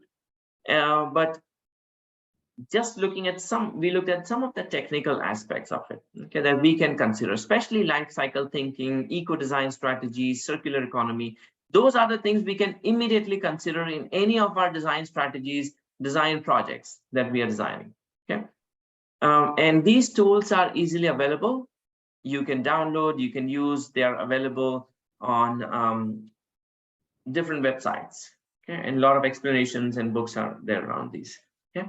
So if we adopt a sustainability lens, if we start thinking from any product system from sustainability lens, we will realize that there are so many opportunities for improvement. And design has immense potential in this. And remember, only design can do that. We cannot imagine, we cannot ask other function, marketing function or financial function in an organization to do this. We have to do this. This is our responsibility, okay? So design has immense potential. We can, by using sustainability criteria, sustainability lens, if we start looking from that perspective, we can come up with so many innovations, technical, behavioral, social innovations, and all these are low-hanging fruits for us. Companies can, it's good for the brands also. Brands that have sustainability departments and designers who understand sustainability, these are the brands that gain competitive advantage early on.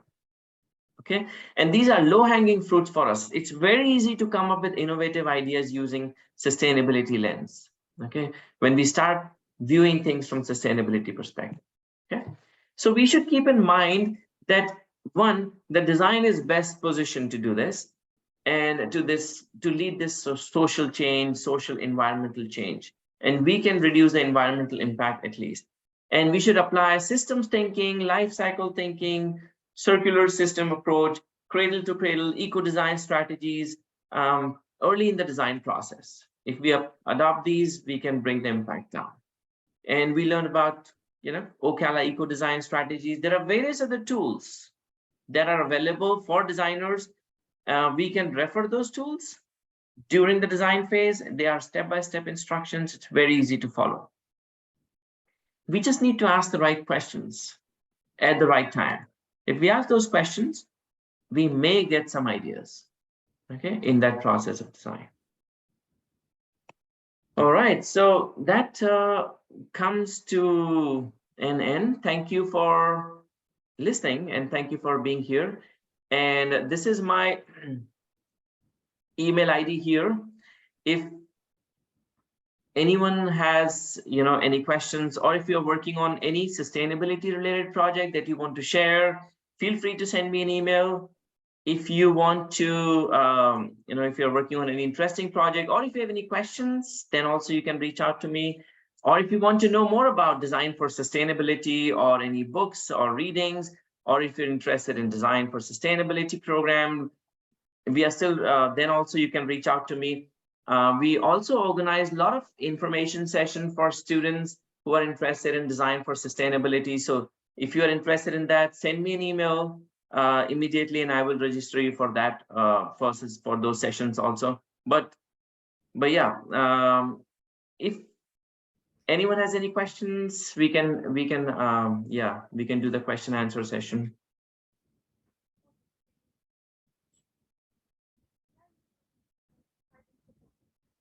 We do have a question. Sure. Yes.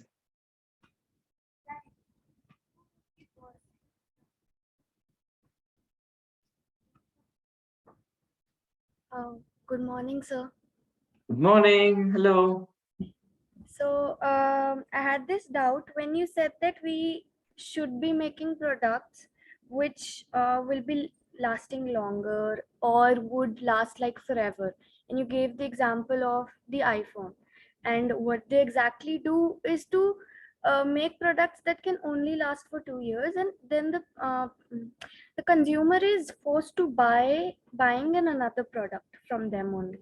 So, sir, business would be affected a lot and for the market. So what do you want to say about this? Like, these are two opposite things. Correct. And I got your point, and I did not mention more into detail, but yeah, this also shows that there is an opportunity for business innovation. There's an opportunity for coming up with new business models, new ways of doing business. Okay, so currently, the way companies are designing products is, let's say phone, is they are designing for obsolescence. They want people to buy more and more frequently, every 2 years, 3 years, so that they can make more profit. Okay, companies are thinking about short-term profit. Okay, they should think about future, when there will be fewer resources for them. Also, it would be difficult for them to get virgin material in future. If they start closing the loop and think about long term, they can gain competitive advantage. There are so many examples that are there, and we teach in our program also that companies which have started thinking about closing the loop, using the materials and all, have gained competitive advantage. Now, these products are designed, for example, phone, these are designed for shorter lifespan. Imagine if we design a product that is forever, a phone that's forever, phone that has a longer lifespan, then it does not mean that business will not survive. Companies can earn through components. Okay, by supplying components, they will also gain competitive advantage. Imagine they can get more market share. People will be willing to buy products which are more sustainable, has lesser environmental impact, are more durable, and products that would last forever. Why would people not buy? Even if they have to pay a little bit extra, they would be willing to buy. There is a positive intention there. Okay, so there are so many ways in which businesses can still thrive, can still do better, can still make money, and be more purpose driven. They can do right thing by the environment. They can still be profitable. That's what we need to teach the businesses. That's what design has to tell and communicate to the businesses. Okay, so yeah, I got a point, and you have asked a very good question. And but this shows us opportunities for business models, new opportunities for business models. There are a lot of businesses that exist that are based on sharing system, that are based on reusing, replacing components, or products that are designed for longer lifespan. There are so many examples that are there, so we can learn from those. Patagonia is one example. Whenever you get time, visit Patagonia web. You must be knowing Patagonia website, Patagonia company. They design products from recycled material. They design products for a closed loop system. They never compromise with environmental issues, environmental aspects of it. Okay, and you can look at their business model. They have grown so much.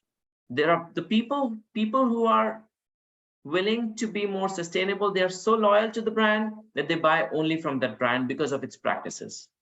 Okay, so in one way it looks like businesses will not survive, but actually they will gain more advantage. It will also enhance their brand image if they adopt sustainable practices.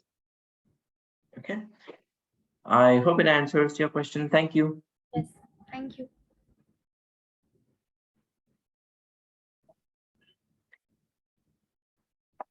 All right. Is there any other question? Okay, sir. So I think there's no more questions left. So All right. there's I think we have a hand raise here. Hello. yeah. Sorry, I have a question. Hello, sir. I'm a faculty here in the accessory design department. All right. Great. Nice to meet you. On one hand, we have a subject where we are teaching students about fashion and trends forecasting, where we are telling them about how the consumer wants new and new products every single year, probably every season. And sometimes there are brands that launch products, every quarter. Yeah. And Yeah. there is also fast fashion that is, still very dominant in the industry Right. today. Absolutely. So how do we bring about that mindset, or how do we bring about that awareness within the students first, because that is our immediate point of contact, because they're going to be in the industry in the future and they're hopefully going to be able to make the change that we are today talking about. Mhm. So how do we incorporate that thought in their, overall creative thinking process? Mhm. Great. I think that's a very interesting question, a very good question, because this is not just a problem. This is not just an issue with one particular design field or institution. It's the problem that the entire world is facing. Our design approaches are promoting consumerism. If I worked in the industry and we were told that the design that would sell more would be considered as the best design, right? And design that would, and then I've seen companies earlier used to introduce like products every 5 years, 2 years, and now you're saying they're also introducing products like, every quarter maybe, okay, more frequently. So the time period for which an innovation was successful is also reducing. This is happening to car manufacturing also. They used to introduce cars every few years, like 5 years, 6 years, and now they're introducing cars every year. Similarly, cell phones. Okay, so but especially in clothing, this fast fashion is dominating and is contributing majorly to the environmental issues, global issues, the waste produced and carbon production. Yes, fast fashion is what we need to change. Now, how this will change? And your question was how do we change designers' mindset who are designing this, right? So that's important. So I think we have to be, our job is we have to be responsible about this, and we have to change the mindset of consumers also. Okay, so I think it's both ways. So and I think it's both ways in terms of corporate and also in terms of consumer. So what happens is when there is a demand at consumer level, then corporate world tries to meet the demand and they change their practices. Okay, so consumers are expecting more and more products or fast fashion. That's why the corporate world is delivering, and that's why designers working there are designing. Okay, so that's one part of the story. Second part of the story is that corporate world businesses are promoting fast fashion. That is changing the mindset of consumers, and that's why that is increasing expectation. That is also driving this. Okay, so it's both ways. It's a complex situation. It's a wicked problem. That's how we say in sustainability. So in order to change this, we have to create, and designers have to be mindful about this. We have to create this new expectation and desire at consumer level. If consumers' mindset will change and they say, no, we are not going to follow fast fashion. We want more durable product that lasts forever, and we will buy from more responsible manufacturers.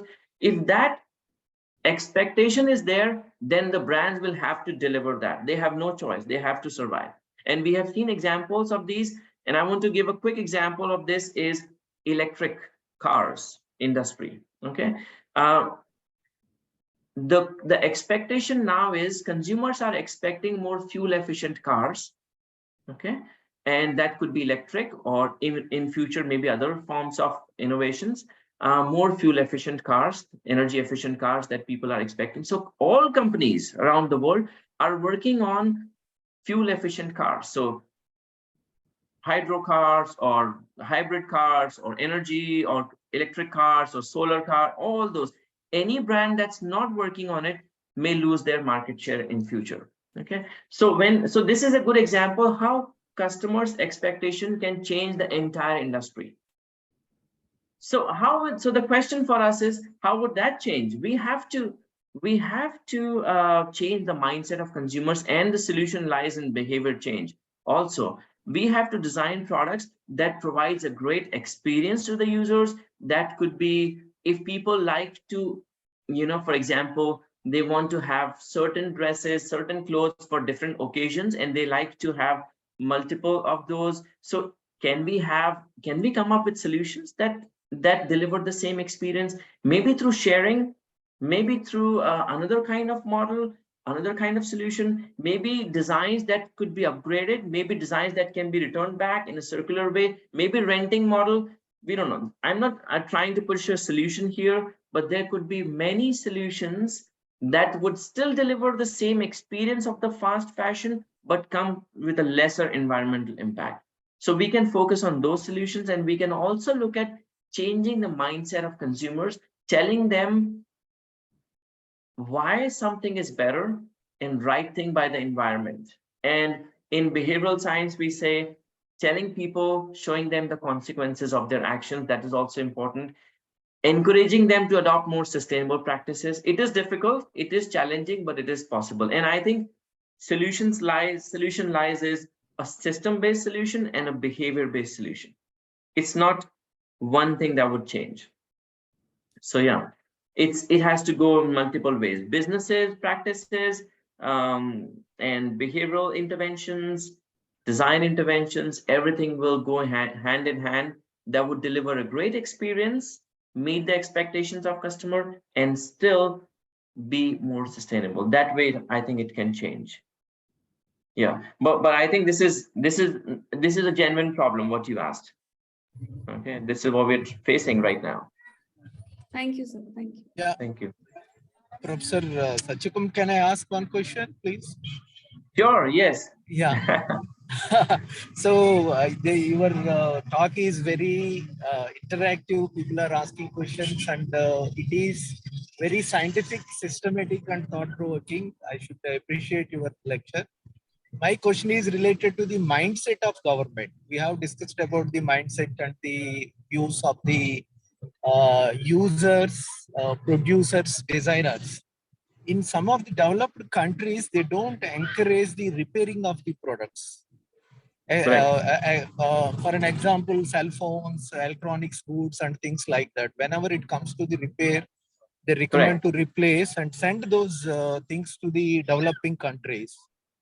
So, in the process of sustainability development, how do you see the government role and how they are reacting and changing in the last 5-6 years, and how it is going? In India also, sometimes we feel we don't get refills. They will say the pen seller say you change the pen, refill is not available, even though the pen is designed for replacement of refill. Correct. So and you are so right. This is such a big problem, and it's everywhere. In fact, it's more in developed nations. This problem, single use. Let's put it this way, okay? Single use products.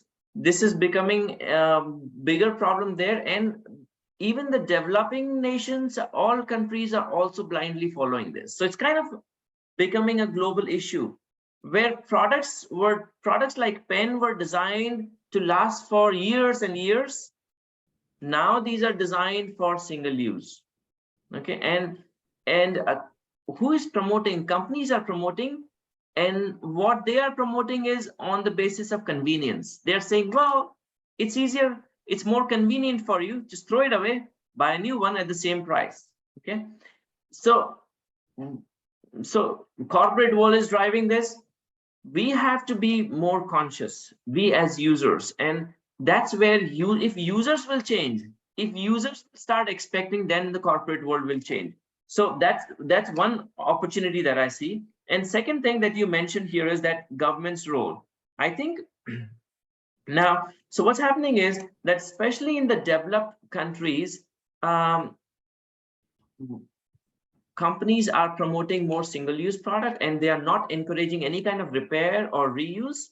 Okay, so that waste is, or that material at the end of life is sent to other countries also. Okay, in a way, if we look at it globally, yes, it is better than going to landfill, material going to landfill. At least it's being used.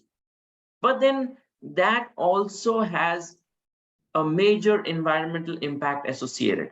When materials are shipped from one country to another, that shipping process itself produces so much carbon, and then it is recycled. Okay, recycling comes with higher environmental impact, emissions produced, carbon produced, requires a lot of energy, and material degrades in quality, plastic material. So recycling issues are also there. So that's also there. On one side, it has slight advantage that at least we are trying to keep the material in use, but on the other hand, this also is an issue. So one strategy, there could be many solutions here. One thing that we could definitely do is produce and consume locally. Instead of this globalization has been very beneficial in terms of economy and various other things, but in terms of environmental impact, we can learn from nature. Nature is locally attuned. In nature, everything is local. Species are local. They are locally attuned. Okay, so we can follow nature. We can learn from nature. So we can produce locally, use local resources that are locally available, and minimize all sort of transportation, and focus more on zero waste. So whatever materials we use to make the products, we should design those thoughtfully, so that material can be used again in the same area for similar products. That would be an ideal situation. Okay, that could be an approach that could be adopted. But there are various other solutions that could also be there. But this would be an ideal situation. That's what I feel. And I think, and I think this is not just one person who can do, or one designer or one organization. It has to be a collective effort. Design, businesses, NGOs, all of this come together, businesses, and then they provide, government bodies, and they provide the infrastructure for this to happen. Then it can happen. Okay. All right. Great. Is there any other questions that are there?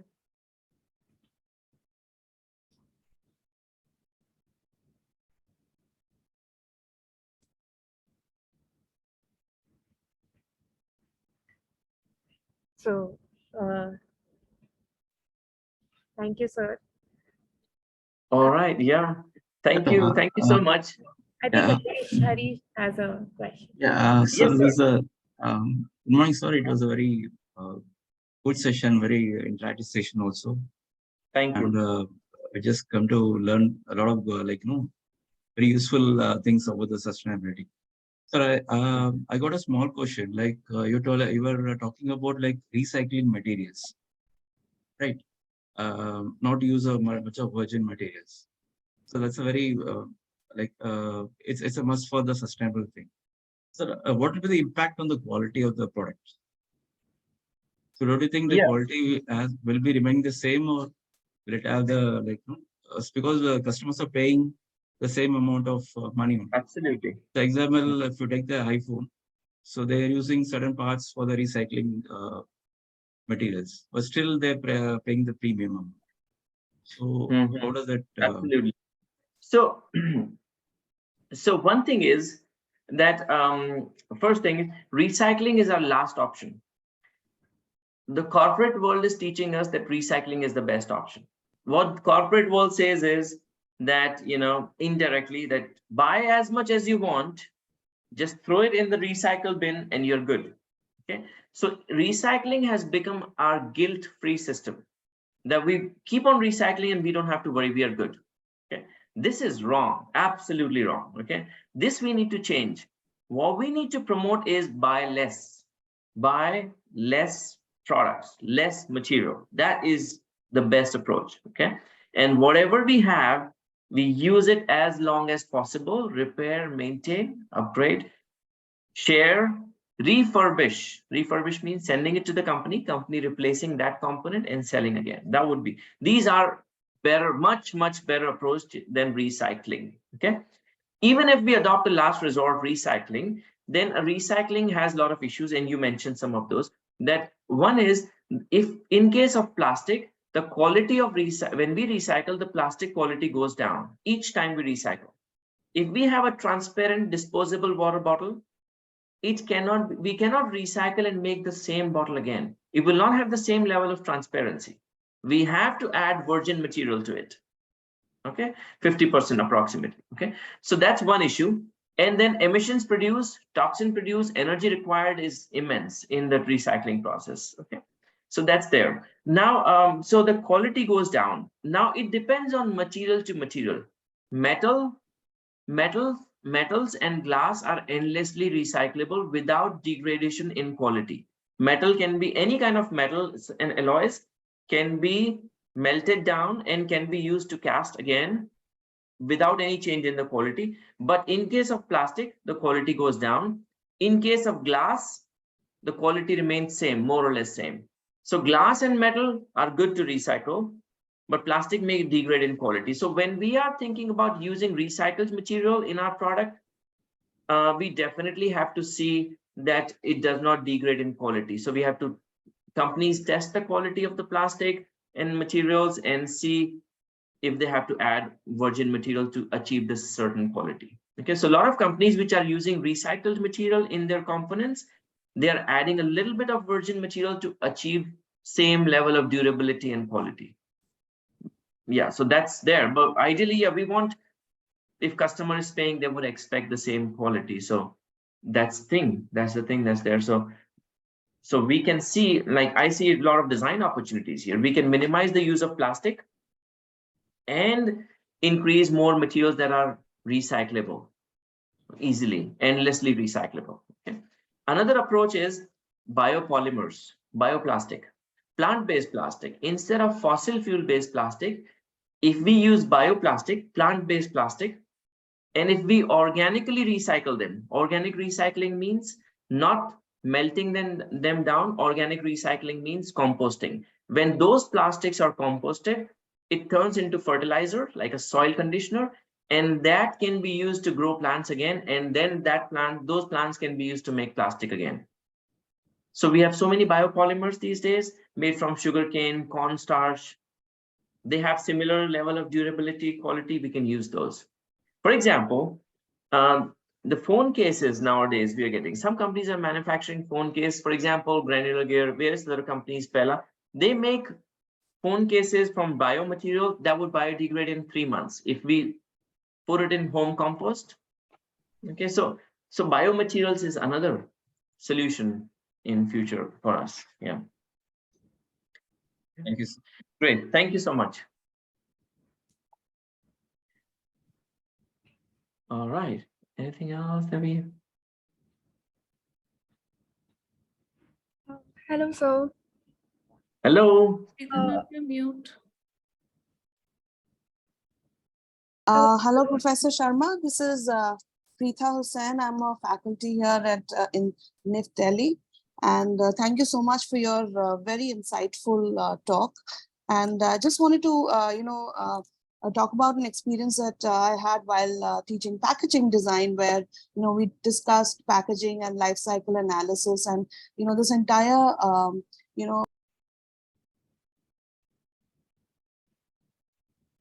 Sorry, I think we got disconnected. Ma'am, you're muted again. Oh, my apologies. Yeah. Can you hear me now? Yeah, I Yes. was talking about Okay. the culture of ordering online, whether it's Amazon and whether it's ordering food online and the kind of plastic waste that we are generating. Already one level of packaging is created for the product, and then you have the layers of packaging which are added on when you are shipping them online. And also in terms of behavioral change, how people have stopped buying from their local kirana stores, and they are ordering simple things online as well. So this is a shift in behavior which is a little bit alarming as well. And also the brands which were creating, say, glass jars or packages which could be recycled, like the Indian behavior of putting dals and other things in older jars, which people still do, but the packages now are designed for a shorter life cycle, where you cannot probably screw the lids back in, or the lids are of thinner plastic material which cannot be reused again. So these are kind of problems which we see that the companies are adopting and kind of losing out on the older practices which were probably better practices. So what are your thoughts about that? So just wanted to kind of get to Well, I think this is a very good point that that you raised, and this is we think about this a lot, and I'm particularly thinking about this a lot, and I know how we do in India. We used to reuse things, whether it's clothes, whether it's books. We used to share with people, products, materials. We used to use packaging a lot till the end of life as much as possible. Glass jars, you gave examples. So that was the culture. Okay, things are changing, and what is driving is convenience. And corporate world is kind of pushing that a lot. And it has changed our mindset. And now we are ordering online. That comes in multiple levels, layer of packaging, and we just discard. We buy a new one. There's so much packaging waste that is produced. It's contributing to the impact. So things have changed a lot in past few years. And because of online shopping and various other brand promotions that have contributed to this. So we are losing our traditional practices which were more sustainable. We have to go back to our roots. We have to go back to the culture that we were living in a more sustainable way earlier.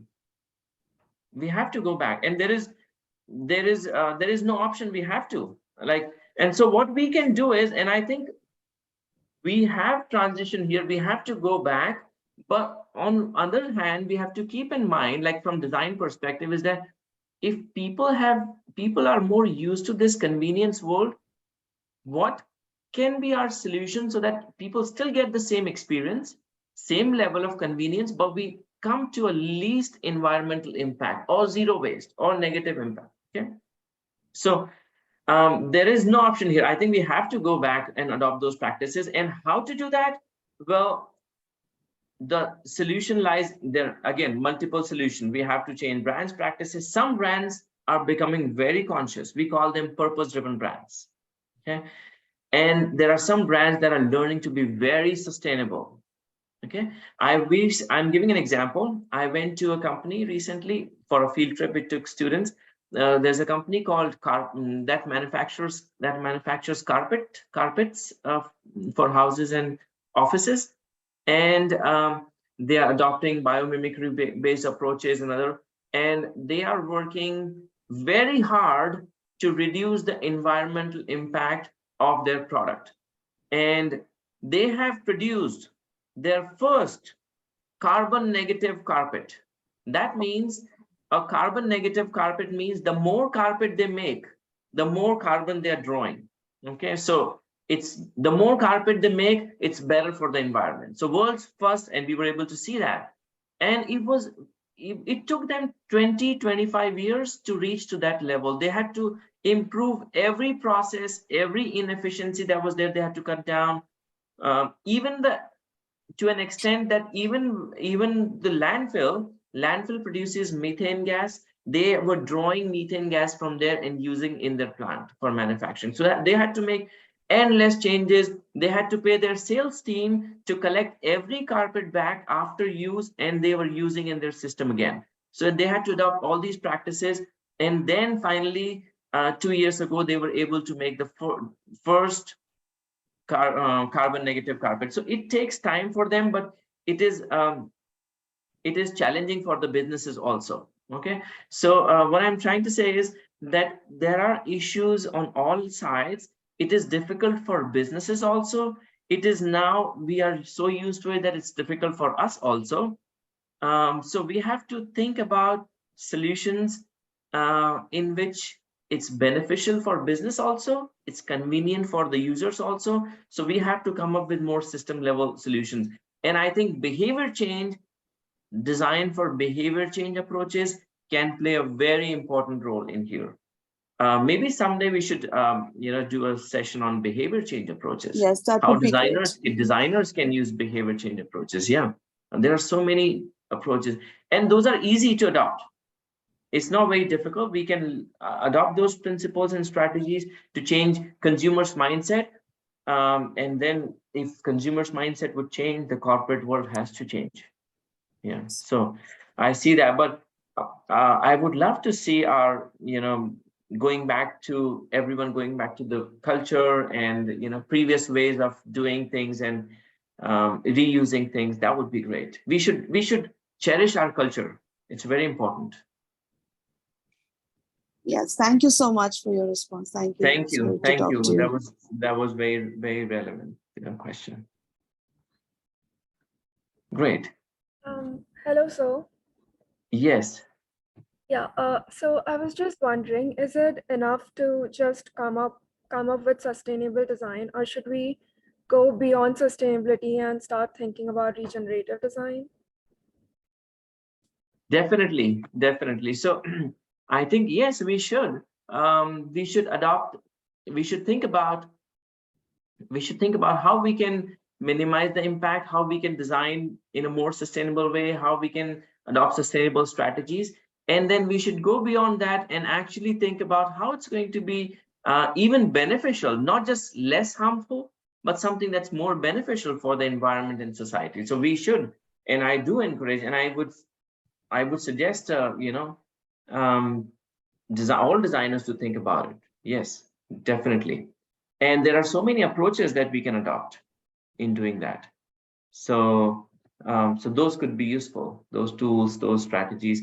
But I think it's important to, but it's difficult to achieve all that in one go, especially when we're thinking about existing product, let's say phones and all, consumer durables. We can go step by step, think about one step at a time, think about how we minimize the environmental issues, environmental impact, and then maybe in future think about, ways in which it could even be regenerative, could be better for the environment. So yes, I agree. I think we should. Why not? Okay. Yeah. Great. Thank you. The next question is for me. Sure. During the entire session, like when we were having a talk and you were giving an example on the automobile system of the new electric cars coming up as a model. So this is a very personal question. I do have an argument with my husband on it. Like I want to buy a car. So I'll say him, no, I want to buy an electric car. So he has a question to me. Do you know, have you studied it properly, the model? Why everyone wants an electric car, and how much would the electric car as an Indian market, like where you're getting more and more of electric cars, what is the amount of lithium that you're going to generate after this?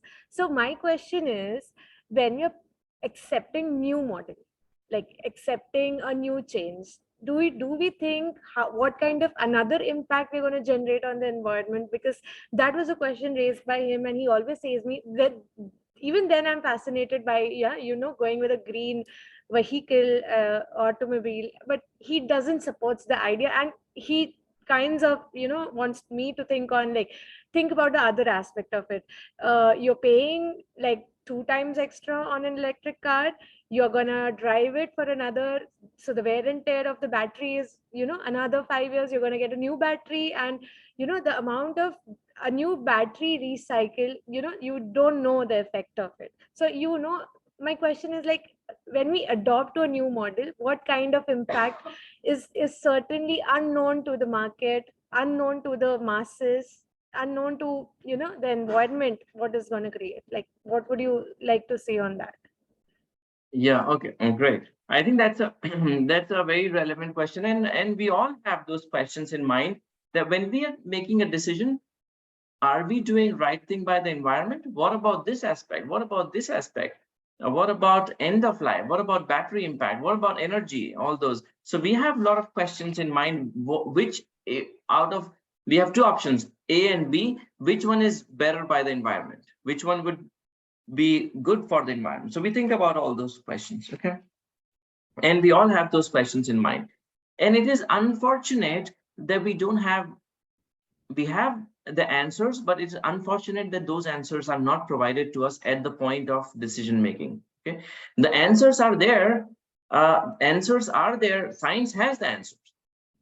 Okay, so the answer lies, for example, the answer lies in life cycle analysis. If we run a life cycle analysis, it gives us the net impact, considering everything, material sourcing to end of life, to battery impact, disposal impact, efficiency, everything it is considered. It gives us one value and tells us that this is the net impact. That is what life cycle analysis does. Okay, and we teach design students how to conduct life cycle analysis on products also. So when we do that, sometimes it's eye-opening. And it's eye-opening, and I'm giving an example that when we do life cycle analysis, sometimes plastic bag is better than paper bag. Okay, so it could also be that, because plastic bag requires very less plastic, paper bag requires more paper, paper uses a lot of chemicals in production and processing, energy and everything, and contributes to biodiversity loss.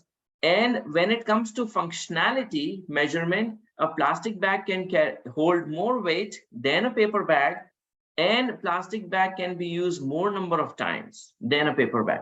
So when considering all of reuse and everything, when we do a life cycle analysis, we find sometimes, in some cases, depending upon the thickness and everything, plastic bag is better by the environment compared to paper bag. Okay. Similarly, in electric cars or other products also, it is very difficult to tell without knowing the net impact. It's very difficult to tell which one is right thing by the environment. And it is so unfortunate that there is so much greenwashing that's going on. There's a lot of miscommunication around things by the brands, that it is very difficult. So on one side, electric cars are better, but the battery impact, what about the battery and when it's disposed? That is also toxic, and that has an impact. So what about those things? So when we do life cycle analysis, we find that maybe electric cars are marginally better, but it would be much better if the energy comes from solar energy. If that is used for charging, then it shows a significant improvement. That is definitely much, much better. Okay, but when it comes to charging using regular energy, that also produces, that comes from coal, that also produces carbon, then the benefits are not that much. Okay, when we look at, there might be some, it might be better than fossil fuel based car, but it's not that, it may not be that significant. Okay, so it depends on a lot of factors. So it would be good to if life cycle analysis reports are available to us. That would make it easier. So one effort that I really appreciate is by European Union. They are making this easier, and what they have come up with a format is called product environmental footprint. They're working on this for past 10 years. And I was a part of that for some time. I was able to go through the reports also, and I found that this is a good initiative. They identified that there are more than 400 certifications around sustainability that are going on, that are being used. And it is very difficult for a user to understand product A is better or B is better. by the environment. If we have one environmental score written on every product, one net impact score, then it would be easier for us to make a decision. Okay, imagine if that's mentioned for electric cars or fossil fuel based cars, that would make it easier for us. So they have come up with this idea. And imagine in future, if we go to a store to buy a product, let's say soap, we have 5 different soaps in the shelf. Each packaging has the net impact written on it, so we can make a more informed decision. Okay, so corporate world does not like that, but it would be great to have something like this in future that can change the entire industry. Okay, so so we have all the tools and knowledge, but unfortunately there's not the right communication is still not there. There's a lot of greenwashing around these terms. All right. Yes. Another question, I think. Yes. Yeah, hi, sir. I just had a question. So imagine if I set up a business as a designer, I would produce, like you said, you had to make a product that lasts for a longer time, right? Like maybe 10 years, 20 years. So if I create that kind of a product, and then what is my next work? What is my next job? Once I create it and consumers buy it, what is my next job if that is already there and people are not going to buy the same product again next year because the product lasts for 10 years already? So what's the next job that I'm going to do? Right. So there are, yeah, good. I like your question, and that makes sense. And it's unfortunate that we only think that profit only lies in more consumption. If we buy more frequently, brands think that if people will buy more frequently, that's how they will make profit. They think that's the only way. There are so many other ways. What about sharing system, sharing economy? What about renting system? Okay. What about, for example, there is a company called Miele in Europe. There are a lot of companies that that were not started as a sustainable company. Sustainability was not at the core of their business, but later on they learned and they want to be more sustainable now. So Miele manufactures washing machines and dishwashers and all, and they are now starting a renting system. Because when people own things, when we buy things, then it becomes our responsibility. We have to dispose it. But when it's not our responsibility, when it's company's responsibility, when we are renting it and we are paying to the company with the amount of use, and then it goes back to the company refurbishes it and sells it again or rents it again. Those models are becoming more popular, very, very popular. And those are helping in a circular system.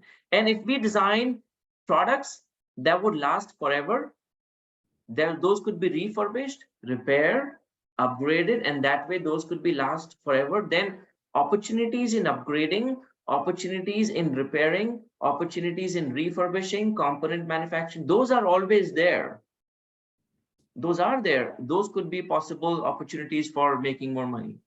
Okay, so those are there. Renting models are there. There's sharing system. There's so many new models that are sustainable models that are emerging these days. I was looking at one example. There's a company in Europe, Mud Jeans. They rent their jeans, and people rent, and they found that people actually don't want to buy products. They want to use the service. We don't want a refrigerator. We want something that preserves things. Okay.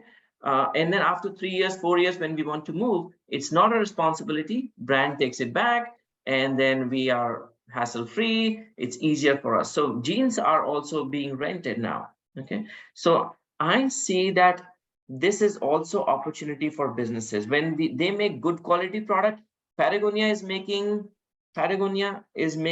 clothing, and they want it to last forever. They are still a very, very profitable company, highly profitable. Sir, but what if it's trend, like the machines and everything, it's not so trend based, whereas the fashion industry is very much trend based. So people do want to like buy new clothes or buy new designs every time. So like, how do you manage that? Like you make a clothing that lasts for 10 years. But then again, what if someone wants change, but you can't, like, even if you take it back, the same thing, you're going to be using the same material, but whereas trends come, materials also change. So how do you deal with that? Yeah. So now there is no one particular solution to that. I'm just saying that this is a very valid, you're asking very good questions. And there could be many ways in which we can address these issues. People want a positive experience through, they want new look and feel, in products, clothing they buy. They want to change according to their occasions, or after some time, according to the trend, they want to change. So those are there. So can we, maybe, we can see, can we design products that can be altered or changed through used material rather than virgin material? Can we design for timeless look? Can we design that can still be upgraded or change its form, or it can go back in the system and the same material is changed again or altered again, or designed, or a new product is designed using the same material? So all those possibilities are there. And imagine if we have a sharing system where, imagine the party dresses that we have, we don't wear them every day. Most of the time, those are lying in the closets. Okay. So those are underutilized. So those could be in the shared system also. Okay. Where other people can use that when they are, when they need it. And so that could be there. So we can minimize the consumption through this. We can use more of waste material. We can adopt a circular system approach. We can adopt a sharing system, more various other, and we should design for a timeless look. And we should also think about changing people's mindset, making them aware of what is good and why it is good, and telling people, now this is challenge. Can we make sustainability a trend? Can we say right now, having expensive brand, changing clothes every day, having more variety of shoes and clothing enhances the social status? Unfortunately, that's our social system is. Can we reverse this? Can we make sustainability look cool? Can we make less, or less environmental footprint, or buying less, or reusing, or buying used clothing a trend? Can we make that as a new culture? All these are opportunities for us. I don't know how, but the answer there is a solution. There are so many possibilities that are there. Okay. So it would be great if we all can think about, how can we make sustainability look cool as a new trend? We establish a new trend, a new culture.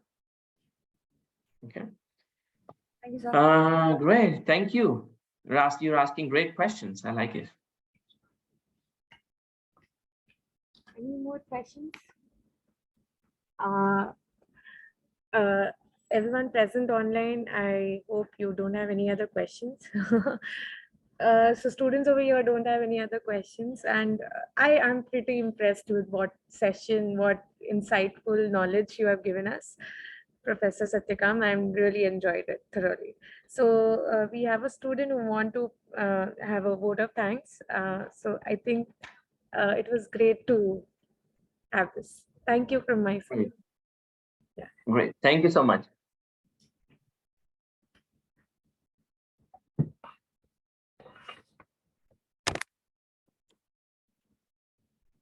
So coming to the end, I, Madhuli, stand here today as a proud and grateful student to express my heartfelt thanks to all those who have made this event possible. First of all, I would like to express my appreciation to our respected guest, Dr. Satyakam Sharma sir, who has taken time out of his busy schedules to grace this occasion with his presence and guidance. Your words have surely enlightened the thoughts of everyone present here. Your expert guidance will be instrumental in our future growth and development.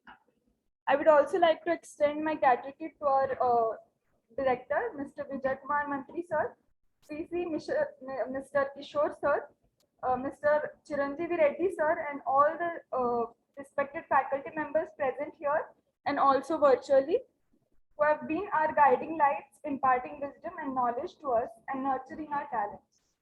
Finally, I would like to thank each and every one of you, my friends, my classmates, for your support and participation in making this event a grand success. In conclusion, I would like to say this event would have not been possible without the support and hard work of each and every one of you. On behalf of NIFT, I would like to express my sincere thanks to all of you. Thank you, sir.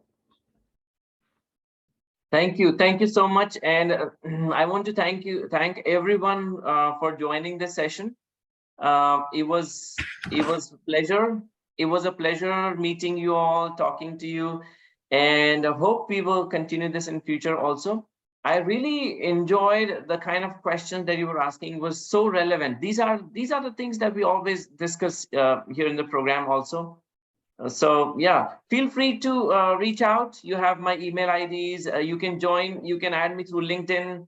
If anyone has any questions in future, working on any interesting project or would like to join our info sessions whenever, so send me a message or email. Okay. Thank you. It was a pleasure being a part of this session.